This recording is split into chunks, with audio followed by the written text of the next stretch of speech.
Northampton is on fire.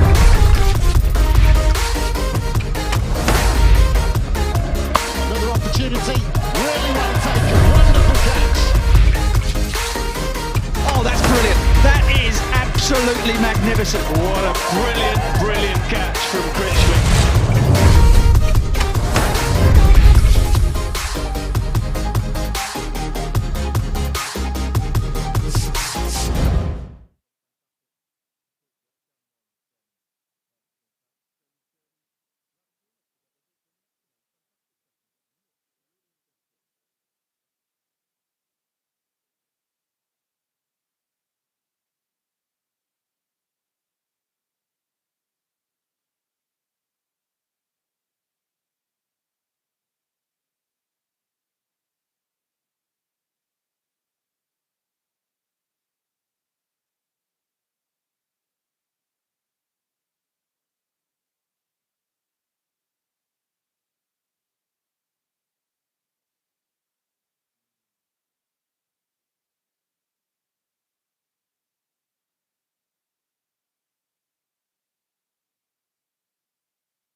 for both sides, effectively. So I don't think Billy Godolman would be too disappointed in not having to have made the decision.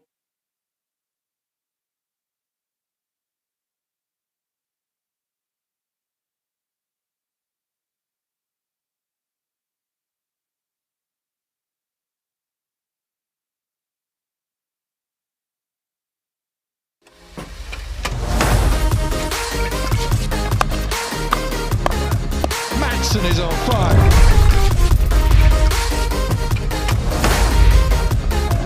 Another opportunity, really well taken, wonderful catch. Oh, that's brilliant. That is absolutely magnificent. What a brilliant catch from Critchwick.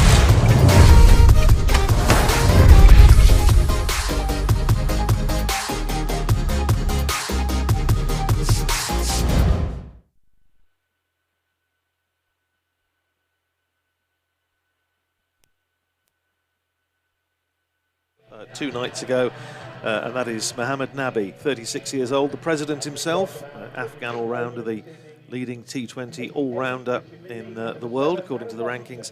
He comes in and he replaces Charlie Thurston, otherwise the same team, with Nathan Buck again, preferred to Brandon Glover. Derbyshire's very straightforward. Yeah, no, I like a bit of ACDC. Do you? Yeah, wait till some of the other rubbish comes on later on. That's the stuff that irritates me. If anything does irritate me. Yes, Derbyshire unchanged. They didn't really have too many options. I think it's fair to say with news that Wayne Madson's going to be out for another 8 weeks or more. We've got no Alex Hughes, he's injured as well. Tom Wood's had a back spasm. Ben Aitchison, minor rib injury. One or two others. Sam Connors has got a niggle as well. So he didn't have any real options apart from in the spin department, where he has preferred Alex Thompson to Matty McKiernan, and in the pace bowling department, where he prefers George Scrimshaw to Mikey Cohen. But Mikey Cohen did go for 64 runs, I think it was, in 4 overs yesterday in a second team game. So that probably didn't do him any favours. That's not a confidence builder, is it? No, not at all. So it's going to be Logan Van Beek, the only Derbyshire overseas player, who'll get us underway from the racecourse end. They'll be bowling to Richard Levy, Adam Rossington out there with him. Umpires just checking with the scorers that everything is okay. The two men outside the circle, as you might expect, down at third man and square leg. So Harry came out at square leg. It's one of the tall bowlers out at third man. It's a long way away. So here we go. Van Beek is in, and that's down the leg side, and will be signalled a wide. And it does get away from Brooke Guest, but he manages to retrieve it before the batsman get through for an extra run on top of the run for the wide. So we'll try again. And considering the geographical proximity, it's surprising that these two sides actually haven't played each other more in T20. Only 12 meetings in the past over the first 18 years of the competition, which Northamptonshire have won 7, Derbyshire have won 5. But Derby have won the last 2. Van Beek in again. This one is down the leg side and will be signalled wide. We'll get going in a minute, I promise you. I can only apologise for the webcam that's suddenly appeared in the commentary box as well, which apparently is going to show our images on the stream, which is slightly scary. It is. I've always felt I had a very good face for radio, so... Well, that's why I'm on the radio. Well... Yes, it's very, very interesting. 2 without loss after no balls. In goes Logan Van Beek, and this one he's got on target, and it's just driven, but without any timing, by Levy back to him. He has started very well, actually, in recent matches, Logan Van Beek. So it's a bit of a surprise to see him bowling wides. He's been involved with the Netherlands, hasn't he? As Brandon Glover has, who's in the Northamptonshire squad, but not playing tonight. A historic win over Ireland in the World Cup qualifiers. 2-1 in Utrecht. Van Beek is in, and that one is in the air. Now then, there's a catch here for Finn Hudson-Prentice. It's basically stuck in the pitch. If you go by Richard Levy's reaction, he just looks down at the surface and can't quite believe it. And Derbyshire have struck in the first over, as they did against Lancashire. Northamptonshire are 2 for 1. Well, it just about puts the tin hat on what's been a really wretched start for Richard Levy in the T20 so far. In the first game against Worcestershire last week, he was out first ball, caught a backward point off Josh Tongue, ball that almost sort of knocked Brett D'Oliveira off his feet at backward point. Against Nottinghamshire, he just skied up an easy catch to mid-on off the off-spinner Carter. He was out for 6. He managed to get to double figures on Tuesday night and went for 10. So 16 runs in 3 innings, 16 runs in 4 innings now for Richard Levy. And it really has been a disappointing start. And that's going to make him even more delighted because he's getting the old Daddles the Duck quack as he leaves the playing area. That'll make him feel a whole lot better. Just a little bit much that. I can't say I approve. Some of the music I like. I don't like the bugle, and I don't like that whack whack whack sound when somebody misfields. Big Neil Diamond fan, though, they tell me. So we're going to see a slip in now for Ricardo Vasconcelos, who my abiding memory of him is in a game here. Lockie Ferguson bowled him, terrific Yorker, sat him on his backside as well. Here's Logan Van Beek, left-handed of course Vasconcelos, who pushes this one out into the offside. And there's no run. It was the 7th wicket of the season for Logan Van Beek. He's had a good start. Bowls in the very difficult early overs and late overs, so came in with an economy rate of just over 9 for the season, which I think is pretty decent. Got 7 wickets at 19. The Kiwi Dutchman is in now, and that one is pushed out into the offside, and there's the first boundary of the night. Vasconcelos off the mark. Second delivery that he faced down to backward point, that kind of area. Nice shot. It was short and there was plenty of width on it, and he cracked it away, and Northamptonshire are 6 for 1. Yeah, looking decent nick the other evening against the Bears. A couple of nights ago, he made 36 off 27 balls and looked in good touch. And then, unfortunately for Northamptonshire, his dismissal to Lintott, the left-arm wrist spinner, rather started the horrible slide that meant 7 wickets went down for 17. And that's driven away through the covers, and that's a lovely shot by Vasconcelos, and it's gone away for 4 through extra cover. It was in the slot, and Vasconcelos just throwing the hands at it, and it flashed away through the covers. Quick outfield and ran away for 4. 10 for 1, Northamptonshire. Vasconcelos up to 8, so boundaries off successive balls. Both decent cricket shots as well for Ricardo Vasconcelos. Let's see what Logan Van Beek's got by way of a response. And here's Van Beek in again, bowls to Vasconcelos. He's going to get a single as he just drops that down. It rolls away behind square on the onside. It's fielded there by Alex Thompson, and that's the end of the first over. An eventful one, successful one for Van Beek with the wicket of Richard Levy. Ricardo Vasconcelos is on 8, a couple of wides, 9 in fact to Vasconcelos. Rossington hasn't faced a ball yet, and he won't face because Vasconcelos has nicked the bowling. And at the end of the first over, Northamptonshire, who won the toss and chose to bat first, are 11 for 1. Yeah, a couple of nice shots in that over from Vasconcelos. I think it's going to be Conor McCurr from the City end.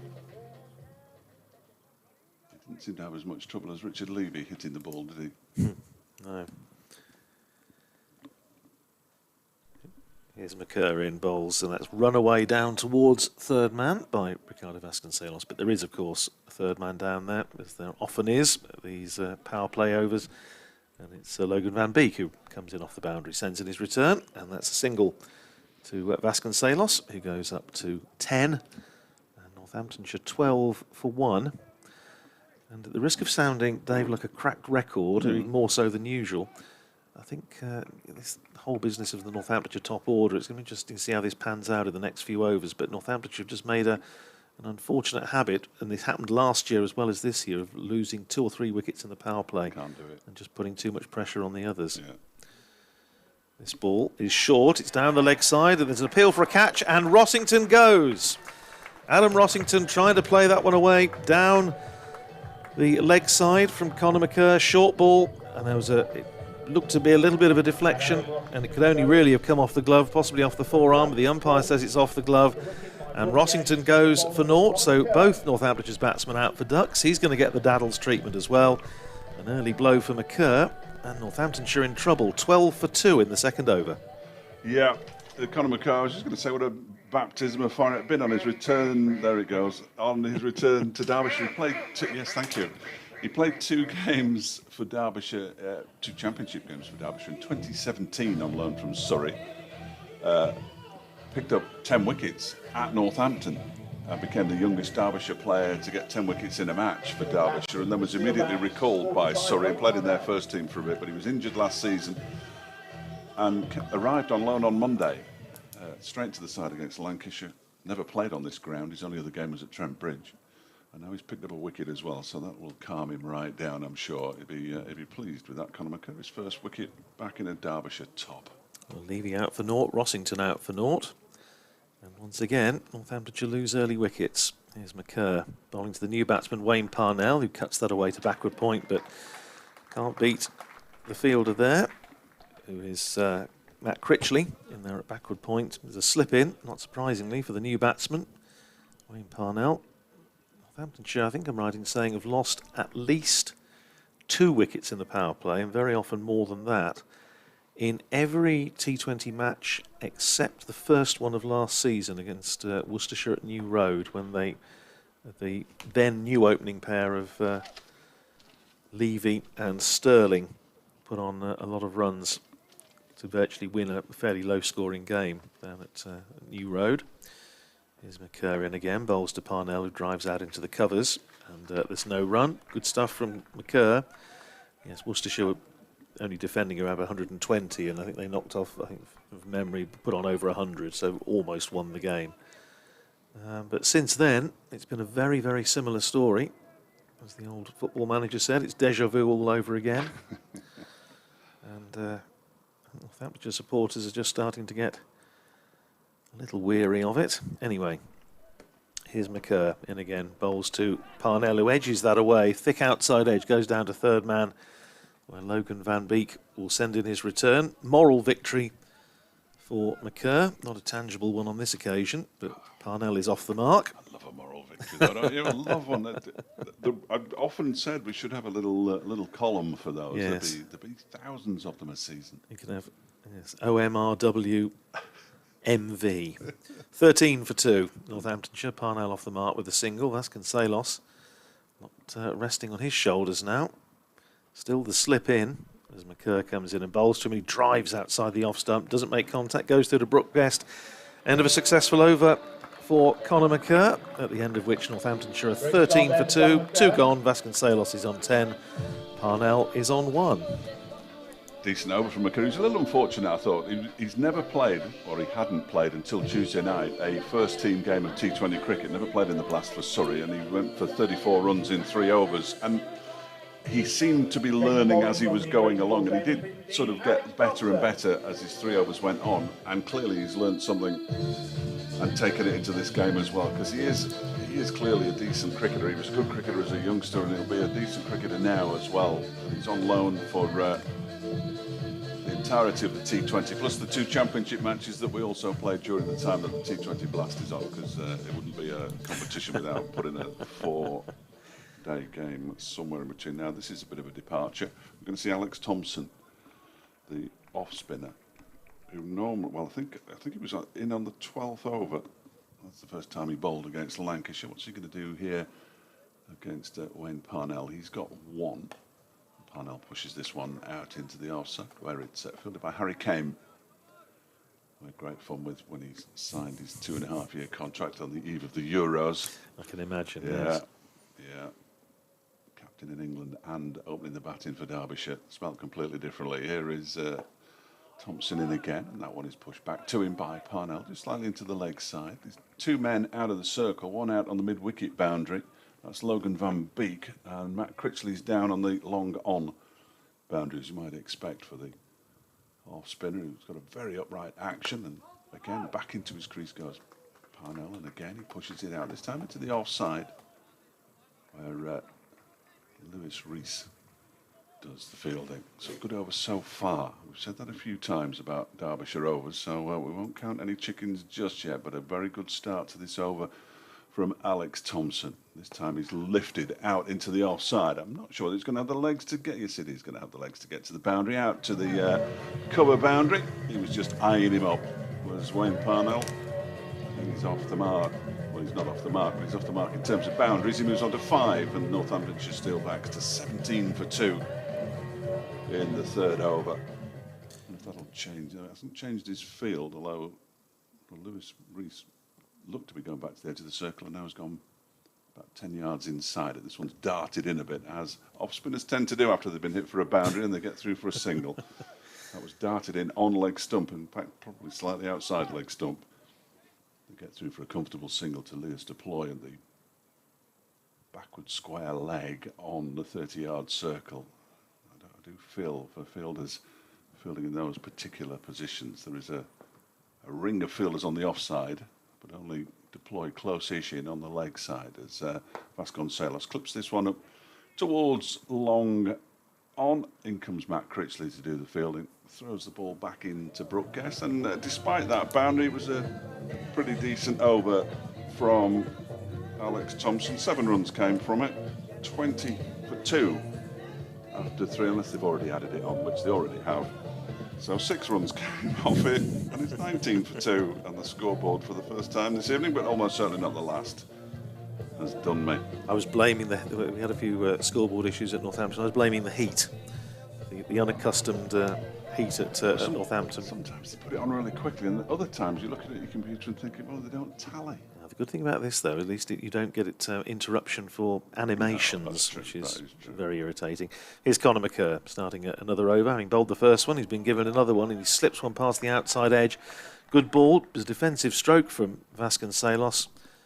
Does the little gesture with his hand suggest that just seemed away a touch, but in absolutely the right place from Conor McCurr. Good length, pretty full, and Vasconcelos just having a slightly suspicious prod of the pitch. He had an old school injury that kept him out last year, knee cartilage. You don't hear that very often these days, do you? That's right. Here's McCurr in again, bowls to Vasconcelos, who drives away through point. It's running out towards the boundary. There's a hot pursuit down there, and it's just about going to beat him. It does. It was Matt Critchley chasing it back there towards the fence, and it just has enough legs to cross the boundary. So a third, 4 for Vasconcelos. He goes up to 15, and Northamptonshire to 23 for 2. With a bit of a repair job to do on these two after losing Levy for naught in the first over, Rossington for naught in the second over. There's McCurr from the far end, running in, bowls to Vasconcelos, just drops that down in front of him. They eventually think of a single. Vasconcelos a little bit slow setting off as it went down towards backward point. But they come through okay. One more to him, 16 to Vasconcelos, 24 for 2 Northamptonshire. Parnell back on strike. What's the running been like, Andrew? Sorry to interrupt. Derbyshire's has been excellent. Yeah, it's been curate's egg, good in parts. Vasconcelos worries me slightly on that score. Here's McCurr in, bowls to Parnell, who winds that one up and spears it away over extra cover for 4. Not the most aesthetically pleasing stroke he's ever played, but nonetheless effective. Comfortably cleared them out at extra cover and runs away to the boundary. Parnell into double figures. He's up to 10, and Northamptonshire 28 for 2. That's the fourth over. Takes running mishaps out of the equation when you do that, doesn't it? So you don't need to worry too much about the running for those. Yes, there was. I'll come back to what I was saying about Vasconcelos in a second. And McCurr comes in and bowls to Parnell short, and he runs that down towards third man. And Logan Van Beek is down there, and they just come through for one more run. Takes Parnell to 11, and Northamptonshire to 29 for 2. Yes, Ricardo Vasconcelos was involved in a couple of run-outs in red ball cricket this year, and it's just seemed that if anybody was going to pull off an exceptional piece of fielding, David Willey and Tom Haynes, respectively, running him out with some direct hits with one stump to aim at. He nibbles at that outside the off stump, Vasconcelos. Last ball of the over goes through to Brooke Guest, at the end of which 10 runs coming off it, 29 for 2. Vasconcelos is 16, Parnell is 11, 4 overs gone. Yeah, not quite as good as his first over, but not bad from Conor McCurr. He is, as I say, learning on the job really here in senior T20 cricket. Logan Van Beek's going to come back on from the racecourse end, having bowled his first over for 11. In fact, he started off with back-to-back wides, which didn't help. Then he picked up the wicket of Richard Levy, caught by Finn Hudson-Prentice from off a leading edge out at extra cover. His 7th wicket of the season. It was very much a late-ish replacement for Billy Stanlake, of course, Van Beek. Different nationality and not as tall, but apart from that, 29 for 2. Parnell on strike, Van Beek bowls to him. Now that one's in the air. There is a man out there. It's Leas Deploy, but it's going to bounce just in front of him. And they're going to pick up a single, and he's sort of got away with that a bit there, Parnell. There was a man running back from inside the circle. Leas Deploy was running in from close to the boundary at square leg, and it sort of dropped halfway towards the boundary at mid-wicket, giving neither fielder any real chance of claiming a catch. So Parnell moves on to 12 and Northampton to 30 for 2 as Vasconcelos pushes this one out into the offside, and fine piece of fielding from Alex Thompson, who's closest in at mid-wicket, one-handed, diving to his right, does the tumble, gets up very nonchalantly and just lobs the ball to skipper Billy Godalman. What's the attendance? What's the capacity with the court? 850. 850, yeah. Yeah, and this and the previous two were all sold out. Good. Good. So, yeah, it's a bit of a shame, isn't it, really? It's the way it is. This Van Beek bowls. That was whipped into the leg side by Vasconcelos for a single out to Leas Deploy. It makes them quite quiet. I mean, I think they're quite quiet because apart from, listen, see, normally there'd be a cheer there, wouldn't there? And I think it's because they're spread out. Yes. You know, if they were all together and they all had a beer in their hand, there would be a huge roar then. So I think the bugle is... it's a bit passé now, isn't it? Redundant for me, yeah, I think so. I don't mind the music in between overs, but comments from the PA system are a bit much. As Van Beek is in, and that one is whipped into the leg side by Parnell for another single out to Logan Van Beek, another South African on the field. There are many. And they go through for another single. Parnell moves on to 13, I reckon. Yeah, there we go. 13. That was really slow this time. 32 for 2. It's killing me, the scoreboard this evening. And then I've got to think. That's always a bad thing when I've got to think. Vasconcelos waits and gets a shortish delivery, and he kneels down to try and ramp it, and kneels down so much that he can't reach it in the end. I don't think it was anywhere near a no ball.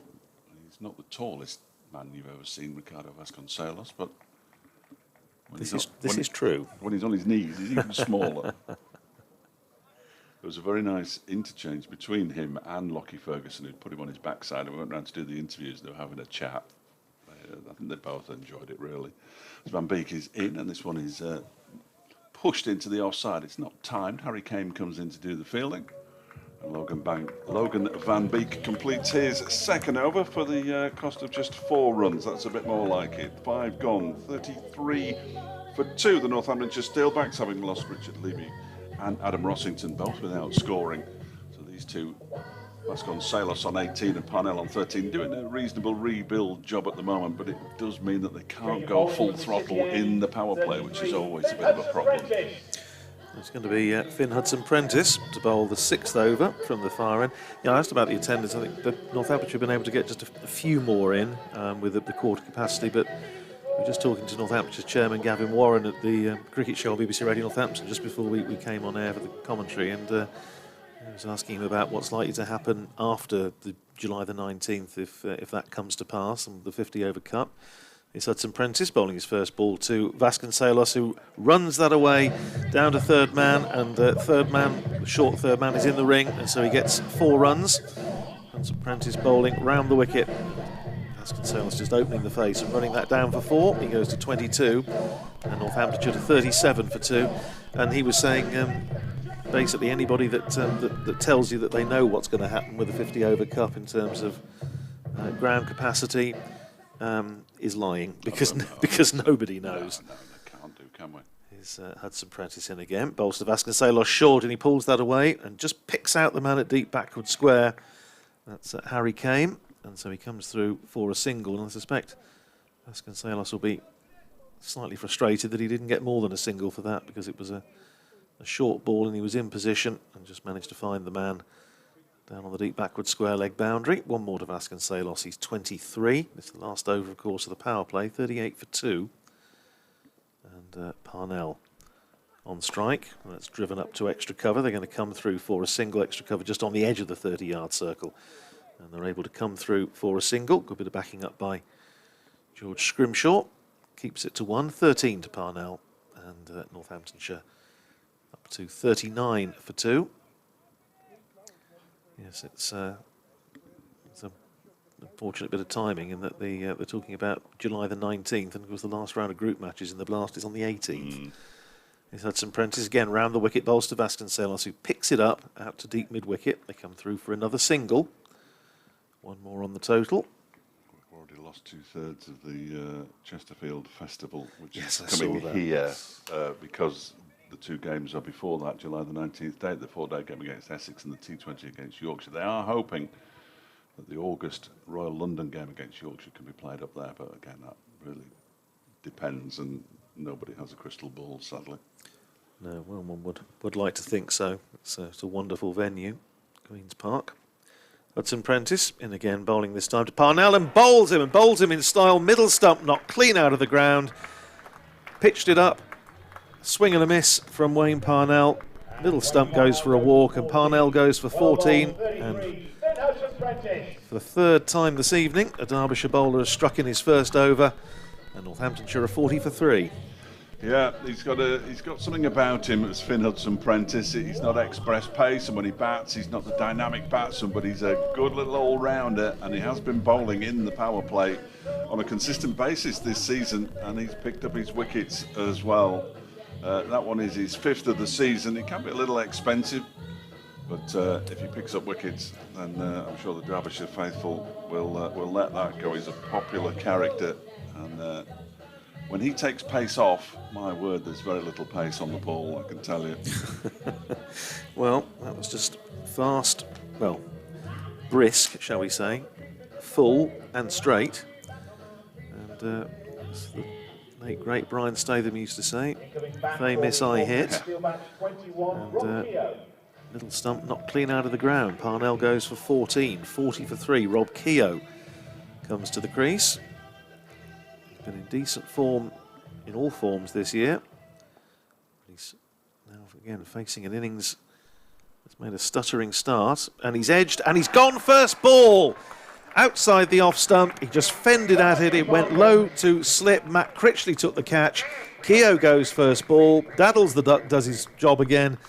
And Northamptonshire in disarray at 40 for 4 at the end of the power play. Yes, terrific from Derbyshire, terrific from Finn Hudson Prentice, but just got a little bit of movement away. His bat was quite a long way from his body, in fairness. Keogh not got the pace of the pitch, having yet to face a delivery, and Matt Critchley clung on very comfortably indeed.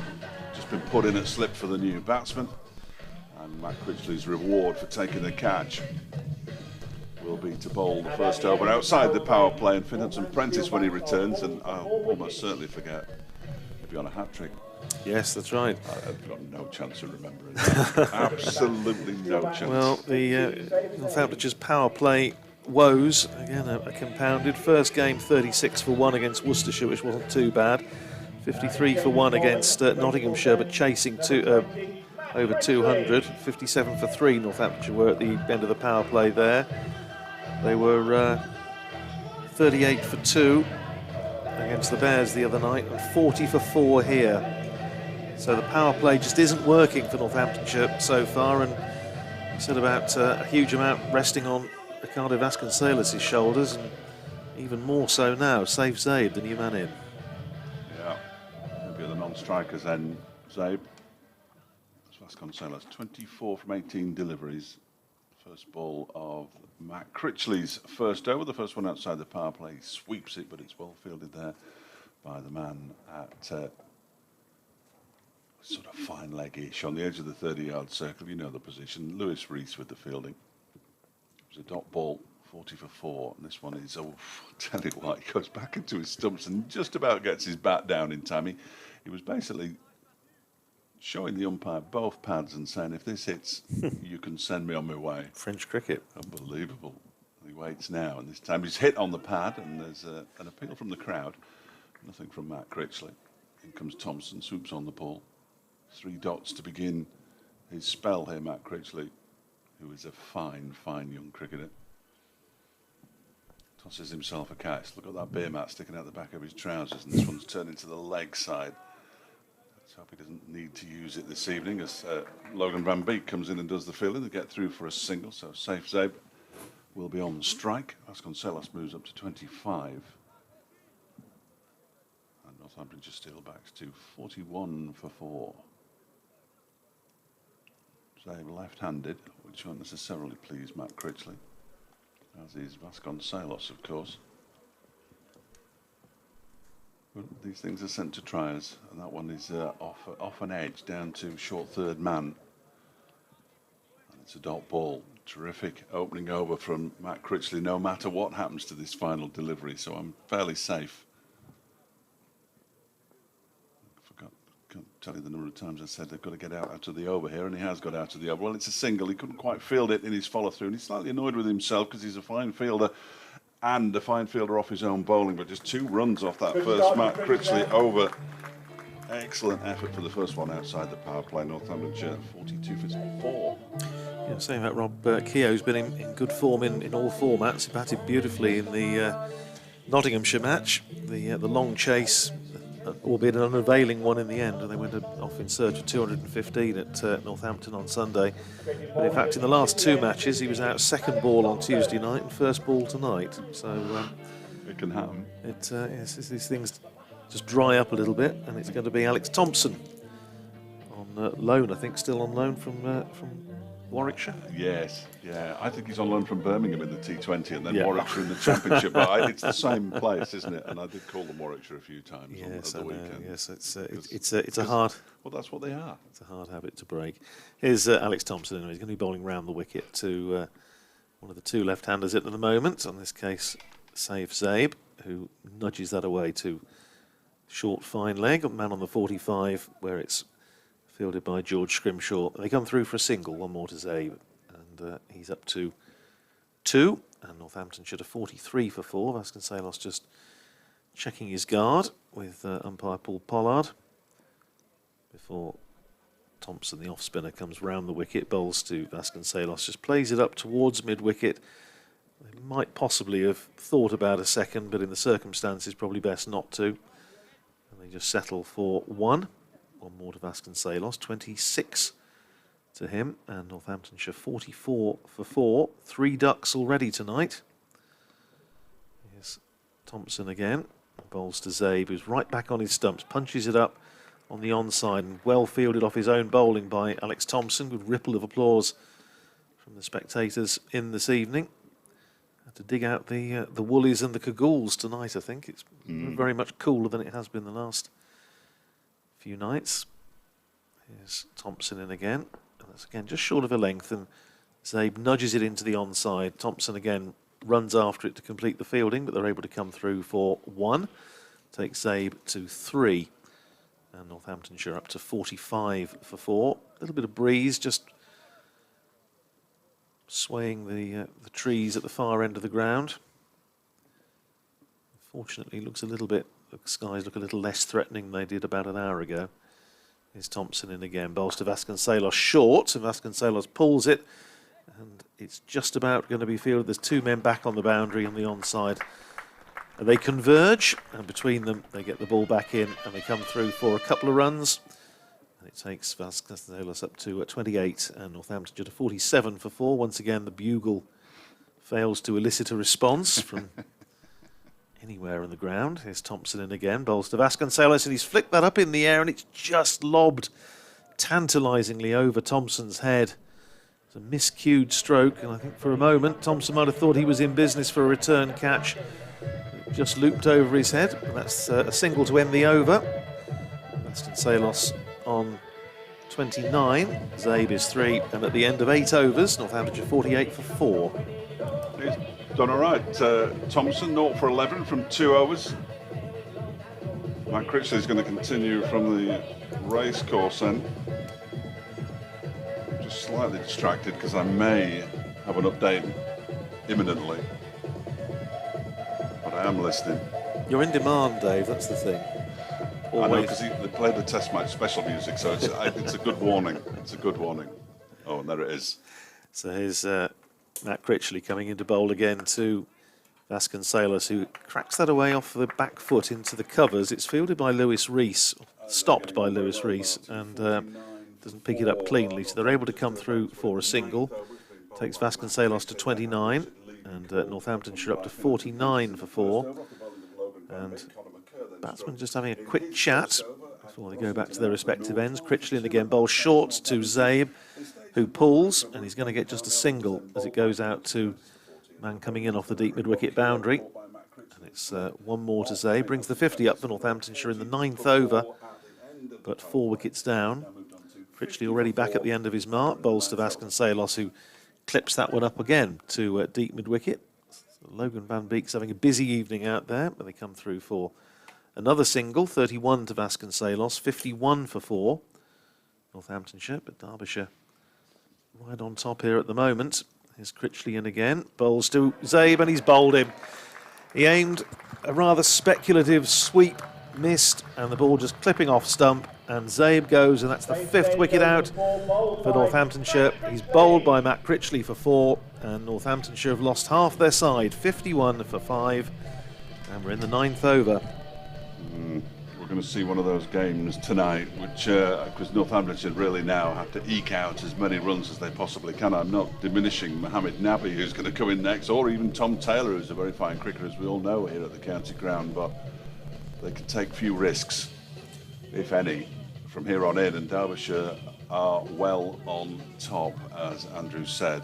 That's a decent wicket for Critchley, who, as I said, has been bowling beautifully all season in red and white ball cricket, batting nicely in both forms as well. One of Derbyshire's 2 representatives in the 100 now. It doesn't look like Wayne Madson's going to be able to play in it with his hamstring injury, but Lewis Rees and Matt Critchley, the 2 players who won't be in Derbyshire's 50-over squad come the start of that competition.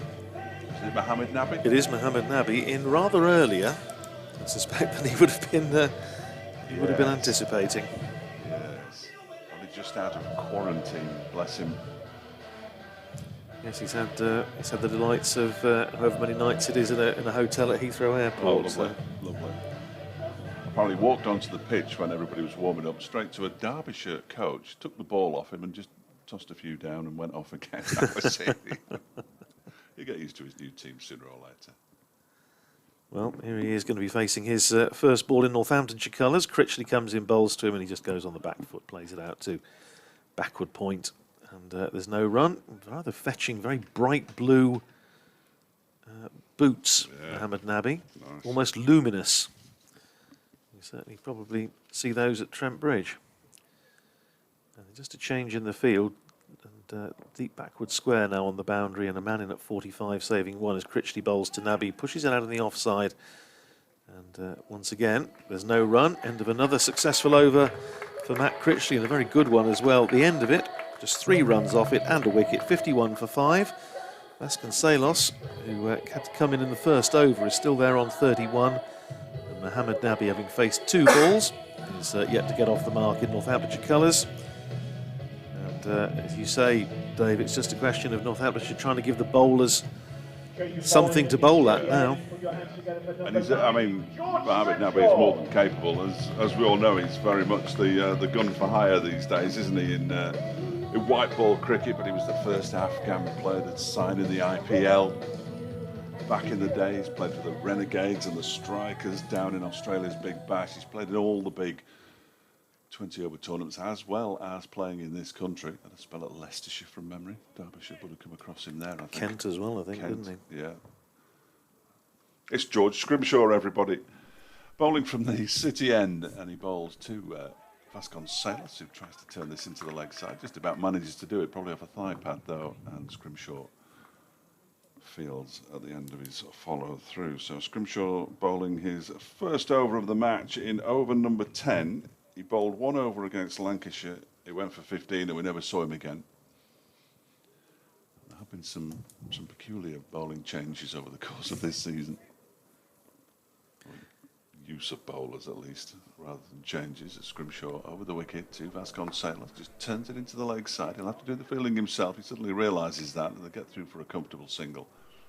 He throws the ball back to broadcast. Vasconcelos moves on to 32, 52 for 5. Is there a reason, Dave, why the public address announcer asked people to give a big hand for George Scrimshaw? It was I don't think he did it for any of the other bowlers, but everyone was encouraged to give good old George a big hand. He's a nice young well, man. There you are. That's it. He's a local boy from Burton-on-Trent, and he also possesses the finest moustache in the Derbyshire squad. So it could have been the moustache, I think. Any one of those. Yeah.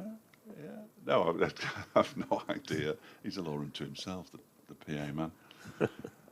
Scrimshaw in, bowls, and well, that's a decent delivery. Nabi certainly thought about cutting it and decided against it. There's a man down at third man, as you would expect, just down below us, Conor McCurr, who was probably pleased he didn't uppercut that, because Liam Livingston uppercut one in the first over on Tuesday night, and it went to Conor McCurr, and he made a bit of a mess of it.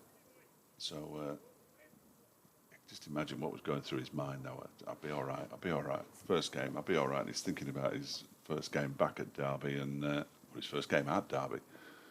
And he didn't take the catch. Scrimshaw bowls. This one is guided down towards Conor McCurr, who goes into the long barrier to do the fielding. Everything absolutely correct. And they get through for another single. 53 for 5 as Nabi gets off the mark. I was just wondering, Dave, there's footage that we saw on the news bulletins at the time of the Australian Open tennis of a lot of the players practicing in their airport quarantine hotel rooms. I was just wondering if Mohammed Nabi managed to have a little net in his room at Heathrow. Smashing the mirrors. As Vasconcelos does this next delivery from Scrimshaw down to Conor McCurr when he's at fine leg for the left-hander. They go through for another single, 55 for 5. I did ask Billy Stanley, because he had to quarantine in Derby. He was able to quarantine in Derby, and I did ask him pretty much that question about the Australian Tennis Open and what we'd seen with the videos, the various videos, and he basically said he'd finished Netflix. So I don't think he'd been doing an awful lot. Vasconcelos on to 33 with that single. Nabi on 1, 54 for 5 in the 10th over, which is bowled by Scrimshaw, and there's a thin inside edge, and he's going to get, and he's not going to get 4 runs. That's a terrific piece of fielding down below us in the end by Finn Hudson-Prentice. They do get back for a second. He stopped it with his hand, and it looked like he was going to go over the boundary, and he stuck his knee up and kept it inside the field of play to ensure there was no boundary off that over from George Scrimshaw. Scrimshaw owes him a pint. 56, is it? Surely. Yeah, it must be 56 for 5, I reckon. And Vasconcelos is on 35. They're just checking, I think, the 4 before they completely put the score on, but it'll be 56 for 5. It was a terrific bit of fielding down there, wasn't it? Yeah. Yes, you just wouldn't particularly fancy being in the next door room, would you, to Mohammed Nabi if he was having a net? If you were watching, Gardener's World or something, minding your own business, and suddenly one of the... Especially if you hadn't got used to the time zone change. At 3 o'clock in the morning, you suddenly hear this good-unk. Budump whack, yes. like Steve McQueen in The Great Escape. And it's going to be Finn Hudson-Prentice. He's going to be bowling round the wicket from this indoor centre end and bowls to Vasconcelos, who pulls it down to deep backward square, and they come through for a single. Media centre end. Beautiful facility here at Derby. One more to Vasconcelos, 34 he is, and 57 for 5. Yeah, it's absolutely... it's not bad, is it? It's very, very nice. Built predominantly for the Women's World Cup. Yeah, a couple of £1 million. It's a terrific facility. Yeah, absolutely. And we've got a great view of the game Here's Hudson Prentice bowling over the wicket to Nabi, who looks to pull, and Vasconcelos had come a long way down. It just went up to mid-on, fielded by Conor McCurr, and Vasconcelos had to about turn and get back into his crease, because I don't think Mohamed Nabi was going anywhere. No. Dot ball. Field. He's got a third man on the boundary, long leg on the boundary, cover on the boundary, and 2 out on the onside boundary, one of whom is going to be in action now, because that goes down to deep backward square. Wasn't particularly well timed flick by Mohamed Nabi, but allowances must be made, I suppose. It's a very narrow hotel room he was practicing in. 1 more to Nabi, 3 to him, and Northamptonshire up to 58 for 5. It's like we used to play in the garden and you only had to play shots in one direction. This Hudson Prentice bowls to Vasconcelos, who pulls that out to deep mid-wicket, where it's fielded out there on the fence by Lewis Duploy, and they come through for a single. So Vasconcelos up to 35, doing his best to hold the innings together. 59 for 5. Yes, it was on our garden. It was there was loads of room on the onside and nothing on the offside. So that's my excuse, and I'm sticking to it. Yeah, that was my excuse anyway. Here's Hudson Prentice in again, and bowls to Nabi, who plays that down just behind square for a single. Just a bit of regrouping going on here by Northamptonshire. Not much else they can do, really, as Dave called it a few overs ago. They've really just got to give themselves something to bowl at. 60 for 5 now. We're in the 11th over. Batsman out. Levy for naught. Rossington for naught. Parnell for 14. Keogh first ball for naught. And Zabe for 4. Round the wicket come Hudson Prentice bowls. A rather loopy, slow bouncer to Vasconcelos, who pulls it down to deep backward square for another single. End of the over. 5 runs off it. 5 singles at the end of it. Vasconcelos is 36. Nabi is 5. And Northamptonshire with 11 gone. 61 for 5. You never think of bowling from the other end in the garden, and then the onside shots would have come into play? Well, no, because this was when I was having to play on my own. Oh, okay. So loop the ball at the garage. Yeah, you needed the wall. Yeah, so. Oh no! If you had sort of chums round, it opened up whole new possibilities. But a whole new range of shots. None of which I ever then used out in the middle. No.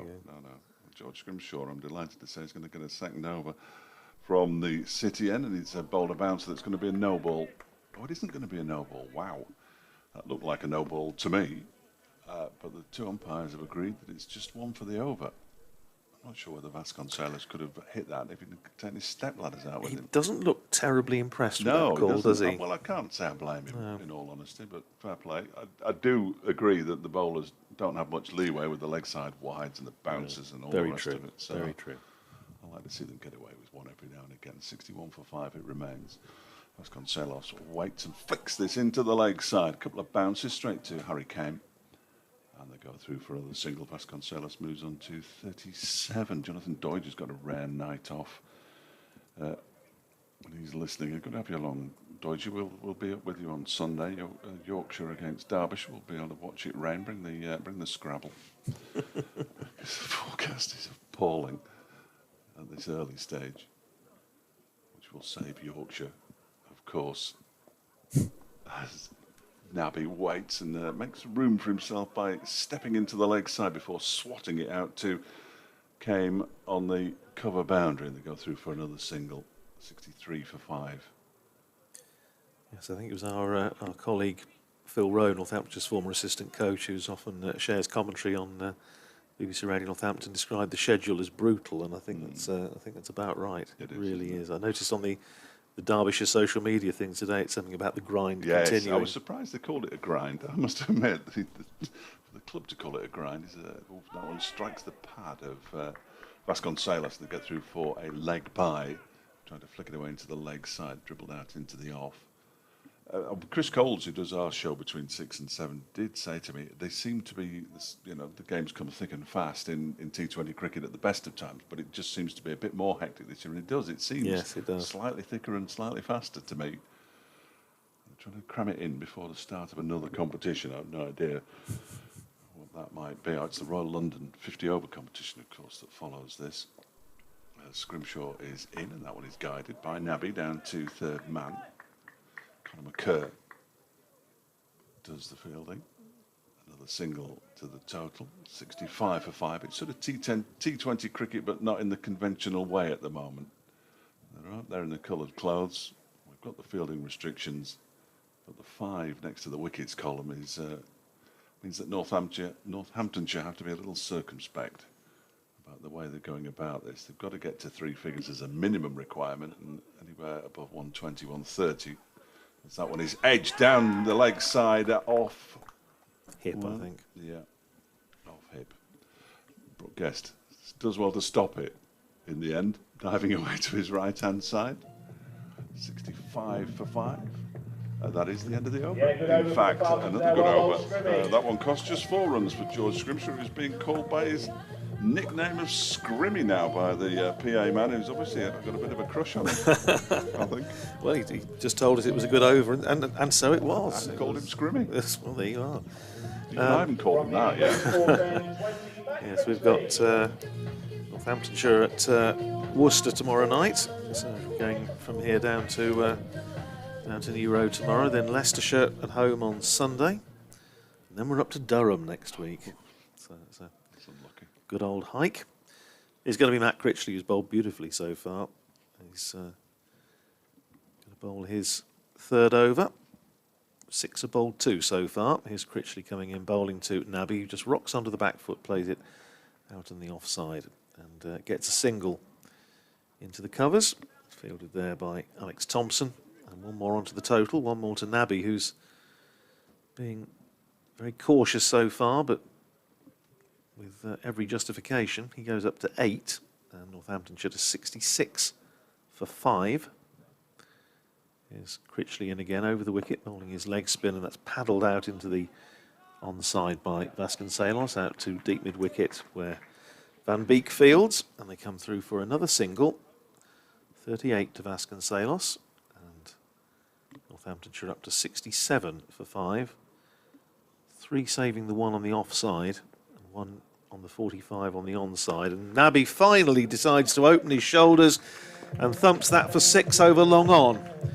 Well, that's what he's been brought over to do, as far as Northamptonshire are concerned, and it's just cleared the ropes fairly comfortably. There's a sponsor's tent, sort of marquee, down to our right. I think it might have landed in the canapes. Jug of Pims has gone. Pims has got out a clean hit, that wasn't it? Mint lemon borage and a cricket ball. 14 to Nabi, 73 for 5. Here's Critchley in again, bowls to Nabi, who cuts. Doesn't manage to beat Thompson at backward point, and there's no run. There's a backward point and a short 3rd man, and an extra cover. There's a line of 3 saving 1 on the offside. 3 out now on the onside as Nabi again goes big, and again he's going to get 6, and again it's in a different jug of Pims, and it goes for 6 more. 2 maximums in the over for Nabi at the expense of Matt Critchley, whose figures previously outstanding, just being dented a little bit. 79 for 5 Northamptonshire, 14 off the over so far. There's 2 6s for Nabi, there's a man on the long on boundary and at deep mid-wicket and at deep backward square. Here's Critchley, and Nabi this time has gone for deep mid-wicket, and he could be caught, and he is caught, and Nabi goes. Harry came on the deep mid-wicket boundary, takes the catch, Critchley strikes, and Nabi's brief little cameo, having hit 2 6s in the over. He tried for a 3rd, he didn't clear deep mid-wicket. He goes for 20, and Northamptonshire 79 for 6. The sort of perfect example there of you've got your 2 6s. Yeah. Get a single, get down the other end, and have a go at the next bowler. But he couldn't resist, could he? And it's not necessarily the cleverest piece of cricket that I've seen this season. Well, it's not. They say you've won the over, haven't you? If you've got, especially in the situation that Northamptonshire are in, having taken 14 off the over, which was fairly comfortably the most productive of the innings so far. It was the last ball of the over. Yeah, I think that was one he may, with hindsight, feel it maybe wasn't the correct option. In fairness, he only came out of quarantine this morning, so I think the fact that he still had the strength to hit 2 sixes is fairly impressive. It's a slightly shorter boundary to our right as we look out, but there were still big hits. I mean, it wasn't like they just got over the boundary. George Scrimshaw's going to bowl a 3rd over in a row here. This is unprecedented scenes. No wonder the PA man's excited. He's going to bowl to Vasconcelos. That's clipped away down the leg side off a thigh pad by Vasconcelos, and a good stop by Brooke Guest diving away to his right. Terrific stuff. I mean, he's basically saved 6 runs, hasn't he, with those 2 dives? He's done well behind the sticks as Brooke Guest took over the gloves in a red ball game when Harvey Hassan got hit on the head. That was against Durham, and has had the gloves ever since. Wasn't slated to be Derbyshire's wicketkeeper in T20 cricket. That was going to be Ben McDermott. He's back in Australia as Scrimshaw is in and bowls to Taylor, who just dabs this down to the man at backward point, who is Leas Deploy, and there's no run. Taylor, a familiar figure to Derbyshire supporters, of course, having come through the ranks here before departing. Good cricketer. I didn't have him down as an all-rounder when he was here, I have to say. I know he can hit the ball well. I've seen him described as an all-rounder on more than one occasion. Just flexes his knees as he waits for Scrimshaw to come in, and this one is driven very pleasantly up to mid-off. There's a shy at the stumps that misses. In fact, it comes off Taylor's bat as he runs it in. That must have been Lewis Rees with the throw. It was, and he doesn't think it missed by much, judging by the fact that he's only just removed his hands from his head. But Taylor was in because the ball didn't hit the stumps. He's off the mark, 81 for 6 in the 14th over. Scrimshaw with that little paddle at the start of his run-up. Now he comes in, and this one is in the air, out into the leg side. In comes Kame and takes the catch. Good catch as well, diving forward, the young man. Only in his 4th game of T20 cricket for the first team. And Scrimshaw has a wicket, and that's a big blow. Vasconcelos goes for 38. And the Northamptonshire Steelbacks are 81 for 7 now. It's extraordinary. I mean, again, it's hard to criticise a batsman who's been in there a long time and is just battling away. He senses that, no disrespect to Tom Taylor and the batsmen to come, with Graham White and Nathan Buck in particular, are both capable batsmen, but I suppose he just thought he'd got to do something. And I suppose in an ideal world you say, well, okay, you just bat a little bit deeper, see where you are with 4 to go or something like that. But maybe he was just a bit concerned that he was going to finish up running out of partners.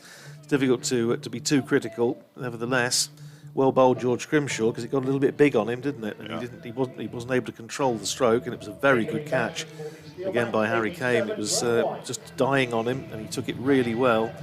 But Northamptonshire in severe strife now, and we could be home early tonight, Dave. I was just thinking we might be doing the interviews in the light. Yes. Which would be nice. Well, nice for one side anyway. Fully aware of our dual audience. Here's Scrimshaw bowling to Taylor, the batsman cross. That one's up in the air off a leading edge and just falls safe as Billy Godleman and Scrimshaw converge on the ball. Again, he's capable of bowling some really, really quick stuff as George Scrimshaw. He was a 90-mile-an-hour bowler when he came through the ranks at Worcestershire, but was blighted by injury. 2017 was his last game for Worcestershire before, and that was the last game he played of first-team cricket before he was signed up by Derbyshire in the winter. Billy Godleman is trying to attract the attention of Logan Van Beek as Scrimshaw comes in, and that one's turning to the leg side, I think off a glove by Taylor. He'll pick up another single. Here we go. Come on, Eileen. 82 for 7 at the end of the over. So a wicket and just 3 runs from it. George Scrimshaw's figures, 3 overs, 1 for 10. Congratulations to him. It's certainly his best game in a Derbyshire shirt. We haven't even seen Lewis Rees yet, and who knows, we might not. Well, it was, as you say, a little bit of extra pace there that did for Ricardo Vasconcelos. And much as anything else, it was a quick ball, and he just got into position, but he wasn't in a position to keep the ball down. And just paddled it around the corner, and now we're going to see Alex Thompson, who's going to come back into the attack. 82 for 7, Northamptonshire. 6 overs to go. Anybody who was thinking, as I know some Northamptonshire supporters were, well, never mind, we've lost the first three, but Nabi's going to be here now. And it's only Derbyshire. And, well, there's going to be a bit of a talisman effect. Well, not yet, but I suppose this game isn't over. Here's Alex Thompson, and he bowls to Tom Taylor, who just flicks that around the corner, and he's going to get a single. Good tumbling stop down there, just on the outside the 30-yard circle. They're able to. It was slightly eccentric, wasn't it? Well, it was. Really. Yeah, it was. He was sort of scrambling around on the floor a little bit, but nevertheless, it had the desired effect. He only got a single, 83 for 7. Taylor's a 3. Graham White is the new batsman. There's Thompson in bowling to him, and he's just on the back foot, plays it back down the pitch for Thompson to field. If Northamptonshire supporters are looking for any sort of hope, I could point out that these two were involved in an extraordinary partnership against the Birmingham Bears at Edgbaston, last group match of last season.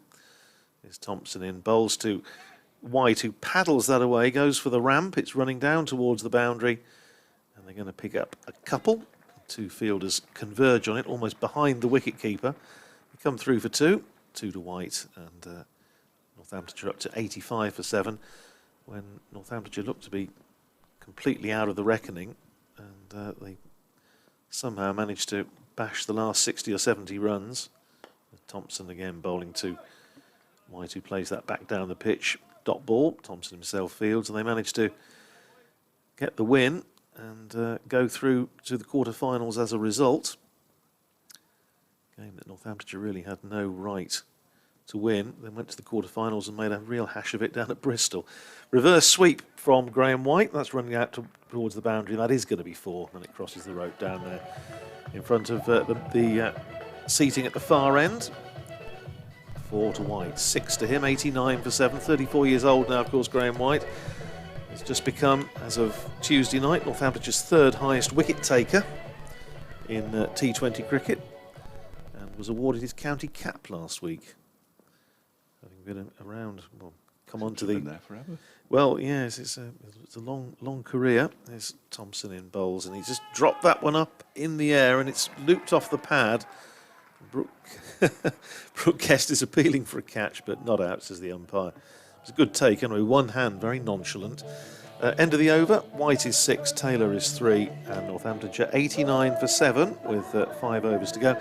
Yes, he was came onto the Northamptonshire books, as it were, as a 14-year-old onto the academy in 2001, and then as he had a little spell at Notts before coming back to Northamptonshire. He's now white ball only, but he's getting involved with coaching, and he's basically captaining. Well, he's not involved here. He's captaining the second 11 this year, so very keen to get involved in on the coaching side. Good man. It's George Scrimshaw again, everybody. Good old Scrimmy. Yeah, he's bowling from the city end. And he's bowling to Tom Taylor, and Taylor pulls him into the leg side. A little aerial, it lands on the edge of the 30-yard circle. Is that no ball?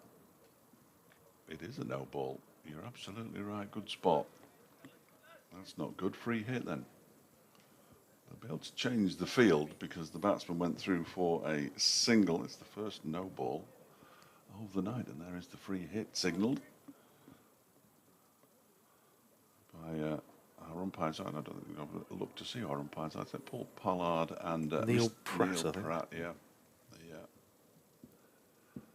Scrimshaw can bowl that one again then, and he bowls to White, who tries to uppercut it over the wicket keeper, misses the ball, and it goes through to the keeper. So that's a good result from a free hit. I think you're probably better off just trying to smash it somewhere rather than try something intricate. I know it was a decent delivery, but I just get the feeling from a free hit, because you can't be caught, of course. Just throw the bat at it and hope for the best. He has got some pace, hasn't he? Yes. Yeah, no, he is quick. Hasn't played an awful lot of cricket for Derbyshire this year. He's played a couple of red ball matches. He's in, and this one is outside the off stump, short of a length again. And again, it's a swing and a miss from Graham White. I don't think he was trying to uppercut that one. He was just trying to smash it anywhere. Perhaps he was better off with the uppercut. Go back to that. They're having a conference now. 92 for 7 in the 16th over. I mean, he doesn't necessarily need to hit every ball for 4, but they do need to score some runs. Northamptonshire, Derbyshire as on top as they've been in any game, in any form this season. That one is off a pad into the leg side of White, and they go through for a leg by. Interesting throw from Brooke Guest, just hits the floor and dribbles to Billy Godleman's feet. Not that they look after the white ball particularly, although it gave it a cursory polish there, Lewis Rees, and looked disdainfully at it and chucked it back to Scrimshaw. This will be the first time he's bowled his full allocation, I think, this season. He's in again, and that one is pushed out into the offside. Godleman is there, also with the towel poking out the back of his Derbyshire pants / trousers. I call them pants, and I know some people don't, but I meant the actual long trousers rather than anything else there. For clarification, us Northerners, the English language is a very dangerous thing. It remains 93 for 7. Couple of deliveries left in the over, I think. Scrimshaw is in, and that one strikes the pad as he tries to turn it into the leg side. Taylor. In fact, there was applause. Go on. What's that for?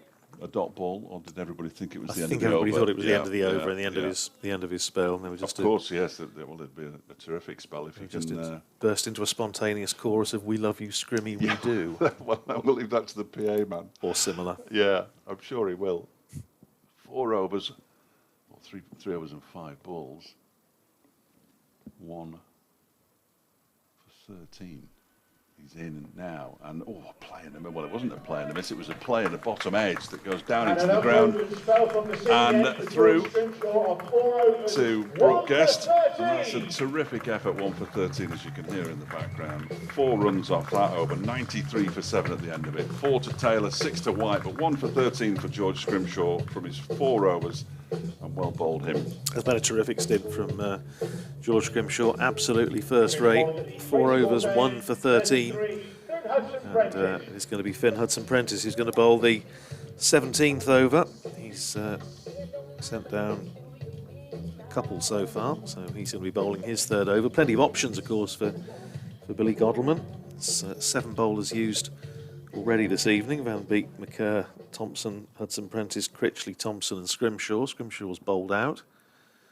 And here's Hudson-Prentice down below us, bowls over the wicket to Graham White, who plays that up to mid-on, and it's fielded by Elias Deploy coming in off the boundary, and they come through for a single. 1 more to White, 7 to him, 94 for 7, Northamptonshire. Batsman out, if you're just joining us: Levy for naught, Rossington for naught, Parnell 14, Keogh naught, Zaib 4, Vasconcelos 38 and Nabi 20. And that ball just strikes Taylor on the pad as he aims to play it on the onside. Must have got a little bit of bat on it as well, because no signal from umpire Paul Pollard. So they come through for a single. 1 more to Taylor, who goes up to 5, and Northamptonshire to 95 for 7. This after Northamptonshire won the toss, chose to bat first, having chased in the 3 games so far, and that ball goes over the top of middle stump from Hudson-Prentice, and just trying to, Graham White trying to sort of paddle it down, trying to play a little cute shot down towards fine leg, doesn't make contact. Came right across, and it went over the top of middle stump. Change of field, and they've just spotted that he's trying to play that shot, so long leg has gone back onto the boundary, and the 3rd man has come into the ring.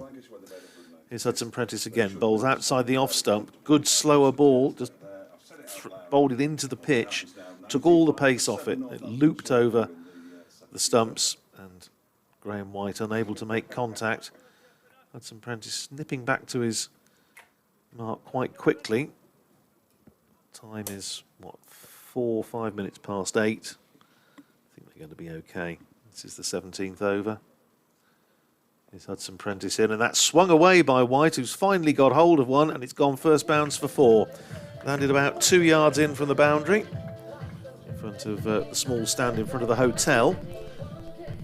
And Graham White, having tried that shot 2 or 3 times, finally makes contact, splits the field and picks up a boundary. 11 to Graham White, and Northamptonshire up to 99 for 7. And interviewing David Ripley after the heavy defeat against the Bears the other night, he said one of the most embarrassing things was when the Northamptonshire crowd gave a huge ovation when Northamptonshire managed to scramble over 100 because they were 9 down for 82 and the last pair put on 30 odd, and he said actually that hurt a bit. Yeah, it's not good, which you can imagine. They got the ironic cheers. Yeah, would not be a dissimilar story were there any Northamptonshire supporters here tonight. His Hudson Prentice bowls a good fast Yorker length ball. White manages to somehow drag round up to mid-on, not pretty, but picks up a single, brings up the 100 and nicks the bowling as well. At the end of that over, White is 12, Taylor is 5, and another good over there from Finn Hudson Prentice, who's already got the wickets of Parnell and Keogh off successive balls in his bag tonight. 100 for 7, and there are 3 overs to go. I told you I'd forget he was on a hat-trick. Yes, so did I. Completely forgot. I mean, I'd nipped away as well, which didn't help anybody, but yeah, he was on a hat-trick, but he didn't get one. So we can all relax. Matt Critchley's going to come back to bowl his final over, I think. He's already bowled 3 overs, 2 for 19, which isn't a bad effort for a leg spinner. White's just having a look round at the leg side boundary. There's a man at mid-wicket, there's a man at square leg, and there's a man at long... No, there isn't a man at long leg. Interesting. He's gone for the reverse, and he's going to get no runs for it, because it's a good piece of fielding by Lewis Rees. I thought it was going to go in between Rees and Conor McCurr, but Rees moved to his left to do the fielding. Didn't have to move that far, in actual fact, in the end. And it remains 100 for 7. Critchley, that one is dropped a little short, and it's just short of Billy Godleman extra cover. Clever bit of bowling. Saw him coming, didn't he? Fired it in. He's got a medium pace delivery, which we haven't seen this evening, which is quite startling. He's in now, and that one is given a bit more air, and it's driven out towards long off. There's a little slip there by Elias Deploy, but he manages to get the ball and then back to his feet and get it in. 101 for 7, White on to 13. Taylor has 5. Just a couple of overs left after this one. They'll be looking to try to get to that 120 mark. As this one is lifted down the ground, is it going to fall? Oh, it's going to go for 6. Good blow in the end from Tom Taylor. I didn't think he'd got hold of that at all. There was a fielder coming round from long on. And apologies for the downbeat nature of the commentary for a 6, because I thought it was going to go straight to the fielder. And it actually had enough on it to get over the boundary. 107 for 7. Taylor into double figures. He's on 11. He goes back into his crease and pushes this one out into the offside. Billy Godleman will do the fielding. Single taken. 12 to Taylor, 108 for 7. I'll be more excited about the next Northamptonshire 6, I promise. There may not be another. Well, Critchley balls. There's another one straight down the ground from White. That's a great shot over the back of the permanent temporary stand at the far end of the ground. You don't see that very often. Alex Thompson's going up to retrieve the ball. Did it go all the way over the back? Is he wasting his time going up the steps? Keep going, keep going. Oh, it's only actually gone 2/3 of the way up. It didn't go quite as far as I thought, but it was a good blow nonetheless. 2 6s in the over then. 114 for 7, so 14 runs off that over, as there were off his previous over, Matt Critchley. 114 for 7 with 2 overs remaining. White has 19, Taylor has 12. Well, as you say, Dave, it's just giving Northamptonshire, if they get up to sort of 125, it just gives them something to bowl at. You know, you would think it's probably not going to be enough. They have to bowl very, very well. But 390 runs scored on this same pitch on Tuesday night. Hope springs eternal and all that. Is Finn Hudson Prentice bowling again to Tom Taylor, who's just worked that into the onside. They're going to come back for 2. It's going to be tight, and it's just about got there. It was a good throw out there on the boundary from Conor McCurr. Good flat throw, and Taylor really had to put the hammer down. You can tell how fast he was running by the distance he's gone beyond the stumps. He'll be back in a minute. He was almost to the edge of the 30. I hope he's got a ticket. Well, he did not get back in. He was almost down to the edge of the 30-yard circle, going in the opposite direction. It was a well judged 2 in the end, though, wasn't it? That's the kind of running that you like to see. But they just had to step on it a wee bit. Anyway, 2 more. I guarantee he won't do it this one. No, this time, I don't think he will. He'll be out of breath. 116 for 7. Taylor on 14, facing that ball, drives up to extra cover, and it's a mutual consent single. It's just fielded on the edge of the circle, and it was Lewis. No, it wasn't. It was Billy Gottleman who fielded that one. So they come through for the single. 15 to Taylor, 117 for 7. These two put on 36 to make it look just a wee bit more respectable. Here's Hudson Prentice in again, bowling this time to Graham White. Pitched up, White squeezes that away, down to third man for 4. So a little bit of a flourish here from these two. Runs away to the boundary. It's 23 now to White. 121 for 7. Thoughts of Edgbaston last season just starting to come into the mind. 40-run partnership. Shake of the head from Finn Hudson Prentice. He wasn't massively impressed. Well, I don't believe it didn't really deserve to go for 4, but all contributions gratefully received. Hudson Prentice again, has gone aerial again over third man. It's running down towards the boundary, and it's 4 more. It was a huge heave from Graham White. Thick outside edge, but no third man on the boundary. Third man's in the circle. And it was a question of whether third man got to it before Brooke Guest, who was running back from his position behind the stumps. But it's another boundary. 27 to White, 125 for 7, 11 off the over so far. And this is now a Northamptonshire 8th wicket T20 record against Derbyshire. Wow. Here's Hudson Prentice, and this is flicked over the top of fine leg. It's running down towards the boundary. Is this going to be another boundary? It is. It's 4 more to Graham White. Little cameo from the newly capped White. He goes up to 31. And Northamptonshire to 129 for 7. And this is turning out to be productive little over. 15 off it so far. Previous record for the 8th wicket against Derbyshire was Kleinvelt and Luke Proctor 3 years ago at the County Ground. Here's Hudson Prentice in again, bowls to Graham White, wide of the crease, and this time White just tries to run it down, doesn't make contact, goes into the gloves of Brooke Guest, but still a useful over for Northamptonshire. 15 runs off it. White is 31, Taylor is 15.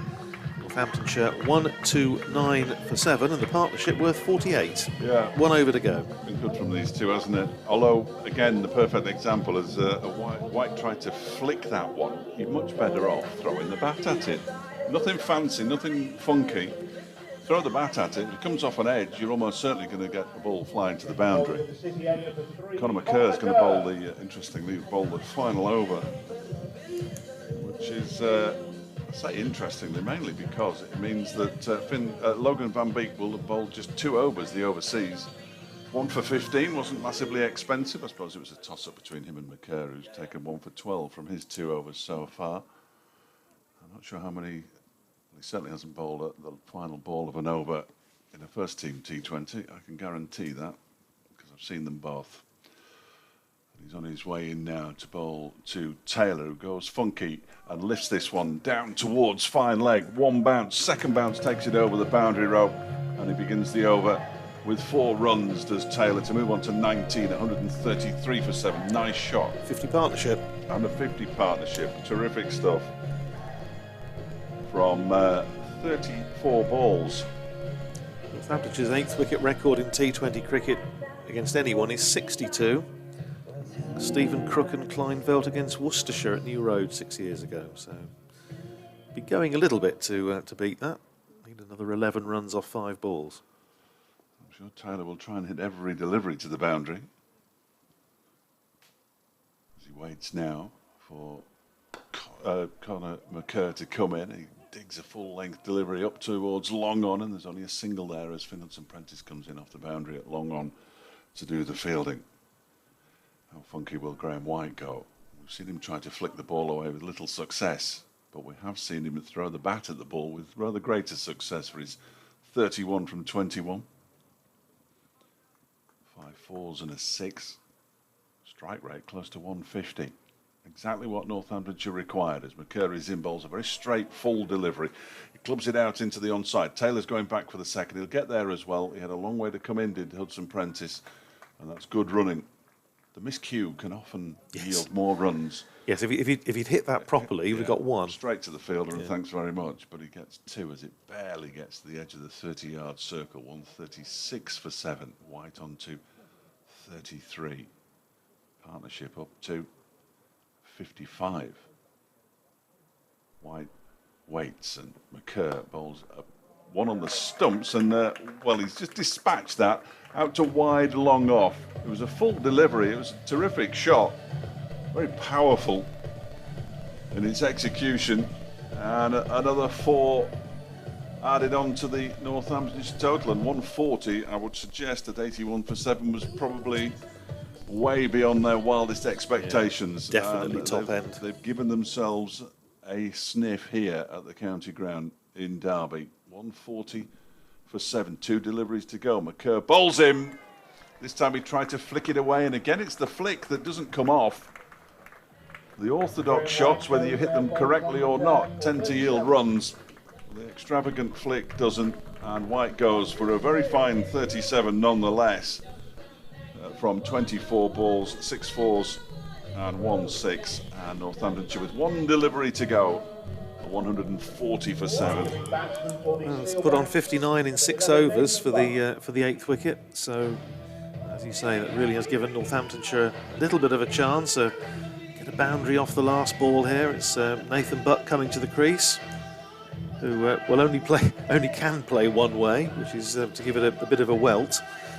But if you could somehow manufacture a boundary off the last ball, it just means that Derbyshire have got a score at what, just over 7, so it's, which is nothing really in modern T20 cricket, and you still think this has got to be well below par, but they've got a chance, and at 81 for 7 they had no chance. No, absolutely. So Nathan Buck will face just 1 delivery, and it'll be bowled by Conor McCurr, and it's a decent delivery. They run through for a bye. He'll throw at the stumps, will McCurr, and miss from round about 10 yards away.